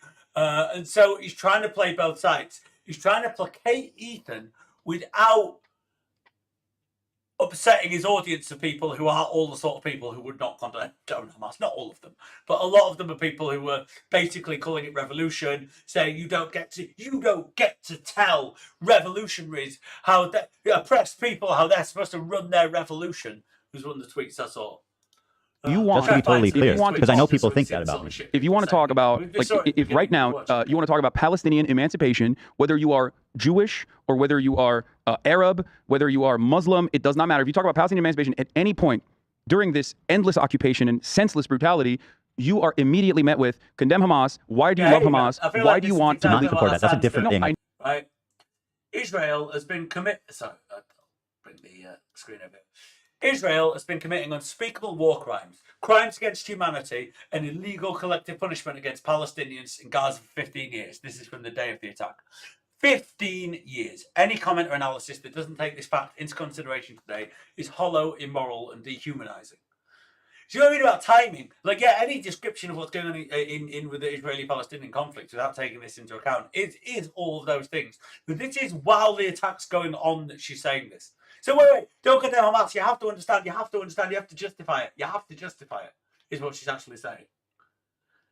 No, but I just want to make that clear. You and I having this back and forth. I just want to make it clear because people think that's what I think. Okay. And I want to make it clear that what I'm saying is different entirely to expecting everyone to constantly condemn Hamas. That's not what I think people need to do. What you have a different perspective on the matter that is not widely shared in the Western world. And that is no better demonstrated by the actions that people are taking against the fucking Harvard Students Association versus like what the Israeli paper of record's perspective is, which is identical to said Harvard the Students sad Association. part about what you said is that you say Westerners don't agree with that, and you're right. But a lot of Israelis do. And that's fucked up. That people, you know what I mean? Because that's not what people see. Okay. Even though now that we've established that, though, now that we've established that, do you understand that what I mean when I say there's a double standard with the callous indifference that people demonstrate to the death toll over and over again? I mean, we're talking about dudes that literally Benjamin Netanyahu, when in 2008, people living under brutal occupation in the world's largest open-air prison in Gaza, where 2 million people live, and 47% of that population is under the age of 14 and under, okay, where their water, electricity, like you also pointed out, is controlled by Israel. They did a peaceful... Yeah, here was a tweet from Frogan that went out on the day. Frogan's one of Hasan's followers, a big Hasan simp, Orbiter rather. And simp. There was another tweet she did about Hasan that was hilarious, which I'll try and find. Leftists preach and foam at the mouth at the thought of a revolution happening in America. But as soon as it happens in the Middle East, what they're doing is wrong. As an Arab, the history of occupation of Palestine was instilled in my upbringing for the first time. All right, that was another one. Right. But as soon as it happens in the Middle East, what they're doing is wrong. Leftists preach and foam at the mouth at the thought of a revolution happening in America. But as soon as it happens in the Middle East, what they're doing is wrong.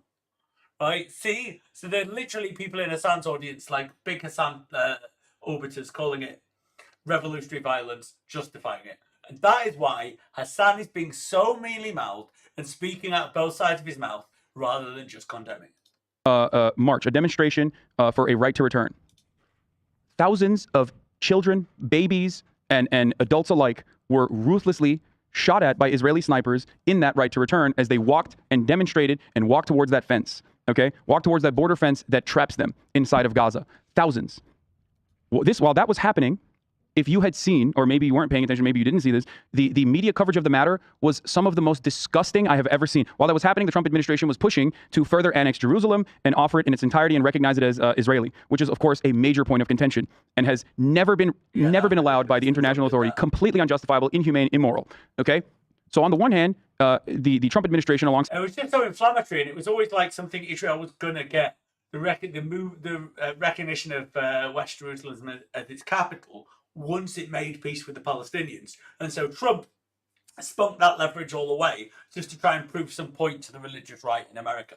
The Israeli government were celebrating this action. On the other hand, on the other side of Israel proper, you had babies being fucking slaughtered, medics, press, journalists. And there's a double standard. Yes. Absolutely. Now, hold on. This is really important. This is really important to understand. Okay? If you demonstrate peacefully and get slaughtered, and then Benjamin Netanyahu goes on television and says, callously, these are telegenically dead children. Palestinians have telegenically dead children. If former Israeli ambassadors are going on TV and saying Hamas is using these babies as meat shields, that somehow Israel is like RoboCop or this like force that simply cannot stop itself from butchering, slaughtering fucking Gazans, and it's always in the hands of Hamas, and that is the constant position in both American media. This has happened like numerous times. There's a huge amount of evidence of Hamas using human shields, just to be clear. And it is reflected in polling over and over again, where more than 50% of Americans side with Israel on the Israeli-Palestinian conflict, and only 9% of Americans actually side with Palestinians on the Israeli-Palestinian conflict, constantly going back and forth about like what the DSA-affiliated organization doing like a Free Palestine demonstration or whatever in the aftermath of October 7, and saying that feels like you're in defense of Hamas, sweaty, is unproductive, and it also doesn't even reflect anything. It doesn't reflect the reality. We know that in the Western world, Palestinians have no... It's emotional. Here's a report from NATO Stratcom of... It's taking a while to load. Well, maybe look at it later. I don't want to read the whole report. I can't blame people for seeing that and getting upset. But if you recognize that, then you recognize when you see a sea of I stand with Israel, I stand with Israel, Israel must ethnically cleanse Gaza. I do. And to varying degrees of people saying that. I always have. Then how are Muslims in America that have lived in a massive surveillance state post 9/11? How are Muslims in the Western world who are constantly treated like fucking dogs, who literally are used as a political pawn, even though their homes have been destabilized? Non-stop. Whataboutism. Like, Ethan doesn't agree with any of this shit. He condemns this shit all the fucking time. But Hasan can't just go, yeah, obviously I condemn the terrorist attack. It was horrific. It was completely condemnable. So, well, you actually have to look at it. He's like, well, wait, what about all the people just reporting online? Well, you have to look and understand, what it's like for Muslims in America and blah. And again, he's just doing it because he's trying to please both sides. He's trying to pose Ethan and he's trying to please his fans. By America's unjustifiable post 9/11 actions in the form of the war on terror. How are they supposed to think, oh, well, I guess everybody wants us fucking dead. I guess everybody wants the Palestinians to die. Everyone thinks that this is the normal position. Everyone thinks this is the constant position. Like, of course, they are going to look at that and think the exact same things that you're saying Israelis are feeling, the exact feeling. And quite frankly, a second Holocaust in Israel when the exact opposite is happening to Palestinians right now. Do you disagree? No. Okay. All right. That's why I think it's unproductive that a lot of, not you, but like especially so many liberals in America are like, oh man, the optics of this look really bad. And also, Palestinians really fucked up their chances of emancipation. It's like, you have to be oblivious to the reality, and I know you're not. But others have to be oblivious to the reality of the Palestinian existence to make such callous takes, to be like, oh, well, optics sweaty. No, the optics in that situation just imply it does that matter. Optics do matter. I know optics matter, but optics don't matter because optics matter in general, but optics do. You see him talk about talking out both sides of your mouth. Optics matter, but optics don't matter. That is literally Hasan for this entire conversation. Yeah, it matters, but it doesn't matter. Fuck me. Not matter when we optics do matter. I know optics matter, but optics don't matter because I've got to find a way to clip that. What timestamp's that? I'm literally making a note of that. I'm gonna make a little clip of that. That's got to go down. Okay. Because optics matter in general, but optics do not matter when we talk about the plight of Palestinians, because there's not a single person that is out there defending them in the Western world, whether it be elected officials or whether it be people in the media, and those who choose to do that, those who choose to stand up and say, no, Palestinians deserve emancipation. I'm not saying you're not one of these people, but those who do stand up and say that, okay, they get immediately cast as a terrorism defender, and I saw the spiritual consequences of that in a post 9/11 America. We are still living in the rubbles of post 9/11 America and its attitude towards Muslims and its attitude towards Islam in general. And oh man, it does seem like this is somehow even worse than that, because I guess it didn't impact Americans directly, so they can be even more bloodthirsty without any fear that there could be violent retaliation. Right. I think we both have said our piece on this, and maybe we can move on to another topic now, because there is other stuff I want to talk Ben about. Shapiro got mad at me. I didn't actually watch that yet. Yeah. Are we going to get to the Taylor Swift film soon? Hold on, there's stuff. Okay. Yeah, we'll get to that. Okay. This great March of Return is fucking crazy though. Just reading about this. Fucking the right to return. I'm just reading about it. 40 kids, 190 Palestinians were killed. You know what the IDF, protest. Thousands were official injured. account posted and then deleted? Shouts out to B'Tselem one more time. Wonderful organization. Okay, wonderful Israeli organization, by the way. They captured it before IDF deleted it, because this shows the indifference. What did they tweet? They said every single bullet was accounted for. Here, read out the casualty reports. It says 190 Palestinians were killed, 40 kids, thousands were injured. There's videos of IDF snipers filming, like putting their phone like this, propped up against the optics, sniping a child, killing them, hitting them in the head, celebrating that his legs flew up in the air as he was shot, and others around them celebrating. That's fucking, that's demonic. So when you see that, when you experience that, and then the American dogs in American media refuse to reckon with that violence, and instead turn around and have former Israeli officials say these are Hamas-backed. You see, this is the point. It's like the American dogs. It's like just because they're American, or just because they're like right wingers, or like you're like right wing in America, but then like some fucking nutcase like the American dogs. What? It's because he's trying to play both sides. That's not even a phrase that Hasan normally uses, unless I'm mistaken. These American dogs. Operatives like the fucking 2-year-old or 4-year-old, the pregnant mother that was shot. These are Hamas operatives that deserve to be fucking killed for peacefully demonstrating. What do you do? What can you do? No one hears you, and you're constantly backed into a corner. You are going to retaliate. That is, of course, going to happen. And Israel needs to understand that. The Israelis, and I think some Israelis do. They need to understand that. And that's, okay. It's so it's that mutual empathy. Like, Israelis need to understand why Hamas is attacking them. If they can't understand that, then there's nobody can be helped. I mean, it's just, it's insane to not see their perspective. The major thing here is that I think, there's a reason why Israel did not have local media go to the kibbutzes that you were talking about that were slaughtered. They originally went immediately. They said, we're having foreign press come here, right? There was a reason for that. Because they know that internally, the opinion of the Israeli population currently doesn't matter. The Western opinion. I think the Israeli opinion on the massacre is pretty unified, dude. Well, what they say about that is that they don't. Everybody's already. Hold on one sec, Hila. Okay, go ahead. Yeah. They're saying everybody is already in such grief and broken that they don't need to show this terrible footage. But they're saying it's important for the world to see what happened, so that's why. Yeah, they're doing propaganda. It's like not surprising, is it? Yeah, no, it's not. But I'm just saying that, like, I think that it did happen. I think that there is more. They're not It like isn't- putting the bodies there and like putting them in fucked No, up no, of ways. course I'm not. just saying, That's not what I'm saying at all. it's Come not on. that cynical to send in the No, press. I think that It's not cynical that at all. In that case. I think that the coverage from certain Israeli outlets on the matter is more critical on the Netanyahu administration and showing that, I think, and like the interviews that I've seen as well of the parents fucking demanding, basically kicking out Israeli Knesset members that are visiting the hospitals, yelling at them, telling them to fuck off, telling them that this is their fault. I think that like there's two different reasons for obviously that level of anger. Some of which say you did this to us by being more brutal. And that this violence, of course, is going to be a constant, and it's going to be a violent retaliation. And then there's also the people that are saying you are not violent enough, right? But ultimately, everyone is critical of the Israeli government at this point from different angles, and I think that's the reason why they care more about the Western media's opinion than anything else, because they don't want to repeat the mistakes that happened last time in both 2018 and also the Shireen Abu Akleh murder. Again, in the hands of an Israeli sniper that the Israeli government said was actually Palestinians, and Western media immediately disproved that. And then what did the IDF do? What did the IDF do? I don't know. When a wonderful voice for good, a Christian woman, a Christian Palestinian, and an American citizen, Shireen Abu Akleh, was murdered as she was on her way to one of these refugee camps. She had a press vest on. She had a press helmet on. She was shot in the neck so that she could be assassinated. Okay? Yeah, I want to watch this. I think this is crying it when I started crying and it seemed very performative. So I want to watch it in normal speed so that I can make a wrong decision about it. This was a major issue. They wanted to do. Sorry, this is really fucked up.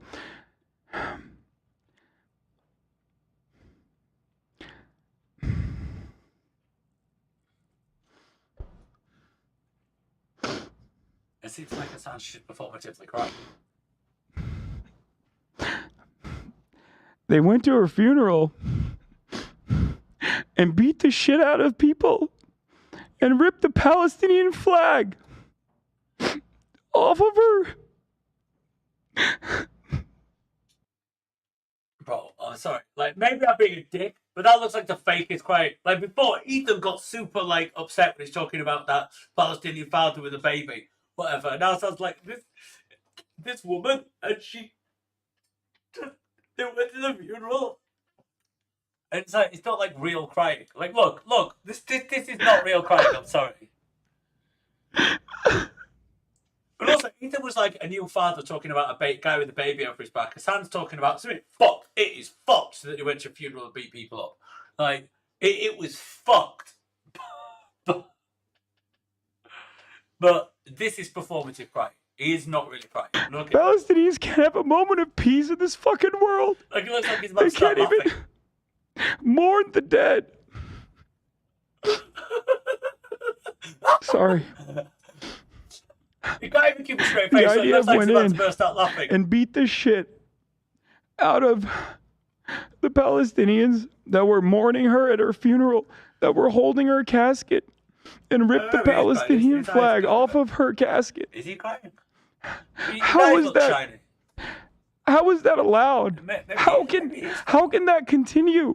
I think performance. How do you not see that? That's in the West Bank. This is a Christian woman. This is not a Muslim. This is not Hamas. This is a It seemed very journalist performative, that was to be fair. beloved It does look like he's got tears going down. in the Muslim world. And she was assassinated for speaking out and trying to shine a light on the atrocities. I'm sorry, it just doesn't look like he's crying really. There was some water around his eyes, which makes It's me think hard maybe I'm wrong, maybe I'm being a dick. Look, it's very hard to hold my composure on this. This is something I've talked about for years and years. But when that kind of ruthlessness, sound like fucking Jordan Peterson when he talks about men. Jesus Christ. When that kind of brutality is so normal, so normalized, when that's the everyday existence of Palestinians in the supposed collaborative project with the Israeli government, how can you expect them to do anything but violently retaliate? There's no end in sight for this. And now you have cynical pieces of shit on social media. If you want to talk about social media and people saying stuff on social media, you have cynical liberal commentators that supposedly adorn the politics of radical emancipation saying, oh, how wonderful that that Joe Biden is trying to create an exit corridor, a humanitarian corridor for those who are being bombed in Gaza right now to escape through Egypt. That's still ethnic displacement. That is not humanitarian. Wait, hold on. If there's a war going on and you're trying to evacuate people, that's not necessarily ethnic displacement. It's ethnic displacement if you don't let them back, right? And you're like, hey, we're going to bomb this area, you should evacuate. That only becomes displacement if you don't then let them back. Or at least help them to get back as well. Like, you could certainly say, well, fuck you make your own way back. You figure out how you rebuild. Okay, maybe. But saying evacuate, there's going to be bombings. That's probably, like, I'm sorry, if you're going to bomb an area, telling people to evacuate is good. I mean, would you want them to stay there? Again, I don't want to do bombings in civilian areas, but if they are going to do it, I'd rather people were evacuated. That makes more sense. It is completely unjustifiable. Completely. There is no equivalent. There is no moral equivalence. There is no equivalence whatsoever. And there is no symmetry in the way that this is covered in the Western media. And that is by design. They refuse to show Palestinians as humans. And they have very successfully been able to dehumanize them. Sorry, like, at least on UK media, there are voices out there. There are voices in Israel. We watched at the beginning of the stream, we saw BBC literally directly covering bombings, talking to Palestinians. I'm sure you can find that on CNN and stuff as well, although it probably is more biased. There are voices out there who see it, who see the brutality, who see the endless humiliation that Palestinian people have endured. And I stand with them, and I don't care. I will always stand with them, even if there is a moment of violent retaliation. Okay? They have nothing. They have no allies. They have nothing in the world. And people celebrate their destruction. It's happening right in front of our eyes. There's nothing. There's no equivalent. It is so horrifying that this can happen in the supposed only democracy in the Middle East. The supposed beacon of prosperity. In a sea of barbaric Arabs, right? Who do mass rapes and love to behead people. All of these, some of which are true, by the way. I know. All of these are racist canards specifically to heighten the tensions and to justify what Israel is doing in broad daylight in moments that the world even chooses to care about paying attention to what's going on in Gaza. That's why I wanted to make the distinction that what goes on in the West Bank, this is constant. This is every day for Palestinians. Every day. It's crazy. Like, I know it's, you can say like, oh, land back movements are supposed to be violent or whatever, but there's nothing more violent than this. This is the violence. It's just that it's legalized. It is state-backed. So we are not trained to see it as a violent act. That's the difference. It's only violent or it's only terrorism when it's a non-state actor or... Well, yeah, that's what terrorism is, always a non-state actor. That's always how that's just the definition of terrorism, is like non-state actors. But again, the thing is, it just compare Ethan and Hasan's position. Ethan's position is extremely critical of Israel, extremely critical of all the bombings, extremely critical of the treatment of Palestinians, but unequivocally condemning the terrorism, the Hamas stuff. Whereas Hasan still has to go, look, what about this? What about this? Like, won't performatively cry. I'm sorry, it did look like maybe there were tears in his eyes, but it just seemed so fake. If that's how he cries, I don't like. It does seem very performative to me. For a foreign adversary. And yet, he's it's just been infuriating watching this. To be fair, I kind of thought this would be better content, but it's kind of just like Ethan trying to hold Hasan's hand to come to the normal position of just war crime's bad, could be Israelis, could be Palestinians doing it, it's always bad. And Hasan can't do it because he's got to try and please Ethan whilst also pander to his fucking audience who are all calling for the deaths of Israelis. That engages in it. And that's why if you look at the United Nations, if you look at British or European authorities that have spoken out correctly condemned Russian atrocities in Ukraine, you will hear silence when it comes to Israel and what Israel has done and what Israel continues to do to Palestinians. Disgusting. Sorry. I think I can say I don't know. Seeing this, It's fine. I'm good. I'm good. Seeing this and hearing you talk about it, I do probably feel like I haven't been as empathetic with the Palestinian experience as you know what I mean? Like, I can fully acknowledge that I haven't been 100% empathetic with that. And that, my perspective is different. Or, I mean, not right, but I'm just saying, like, seeing this and seeing you react makes me feel like, some of the dealings I've had with people on Twitter and stuff is, like, even though I disagree, is probably not empathetic enough towards this perspective. Jesus, like, that's got Ethan to This is really sad. That's all really sad. I'm fucking horrendous. This is just a very, it's just one example of many. It's every life is important. Like, the Israeli lives are important too. I recognize that. It's just that there's no one out there that will speak out, and those who do are immediately branded as supporters of terrorism. I'm not saying you're doing that, Ethan, but the reality is, when you have the audacity as, like, a journalist in British media or a journalist in American media to sit across the desk from someone whose family has been murdered and to say, do you condemn the violence of Hamas, when you have never asked an Israeli official if they condemn the ongoing occupation, when you turn a blind eye to it? I'm sorry, I don't give a fuck what, like, some random person said about land back movements being violent on Twitter. Because one is the entire state. One is the entire media apparatus. The other is some fucking person on Twitter.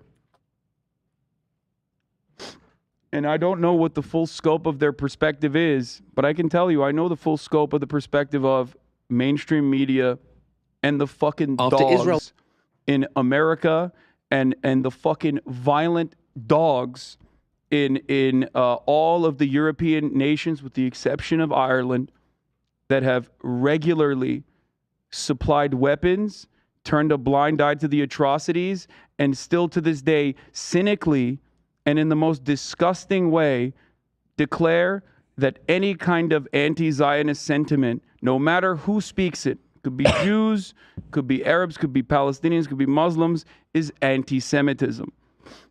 It's so unimaginable. You have people in England, a woman or a man who had a Palestinian flag was seized by the authorities and was arrested. Now they're talking about possibly declaring the Palestinian flag to be a terrorist flag. That conflation between Hamas and the Palestinians is the policy.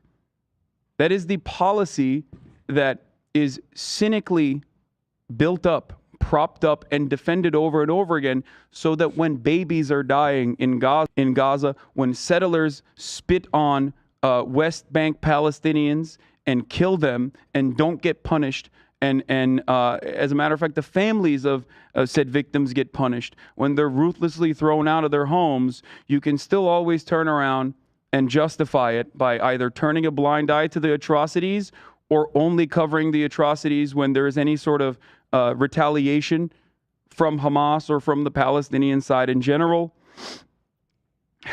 And then, sorry. And then we just say, why won't you condemn the violence? Why won't you condemn the violence? You are supporting Hamas.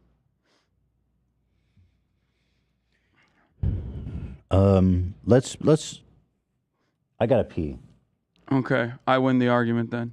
I'm gonna button out that whole fucking. The whole last part. Yeah, the whole last part. Okay.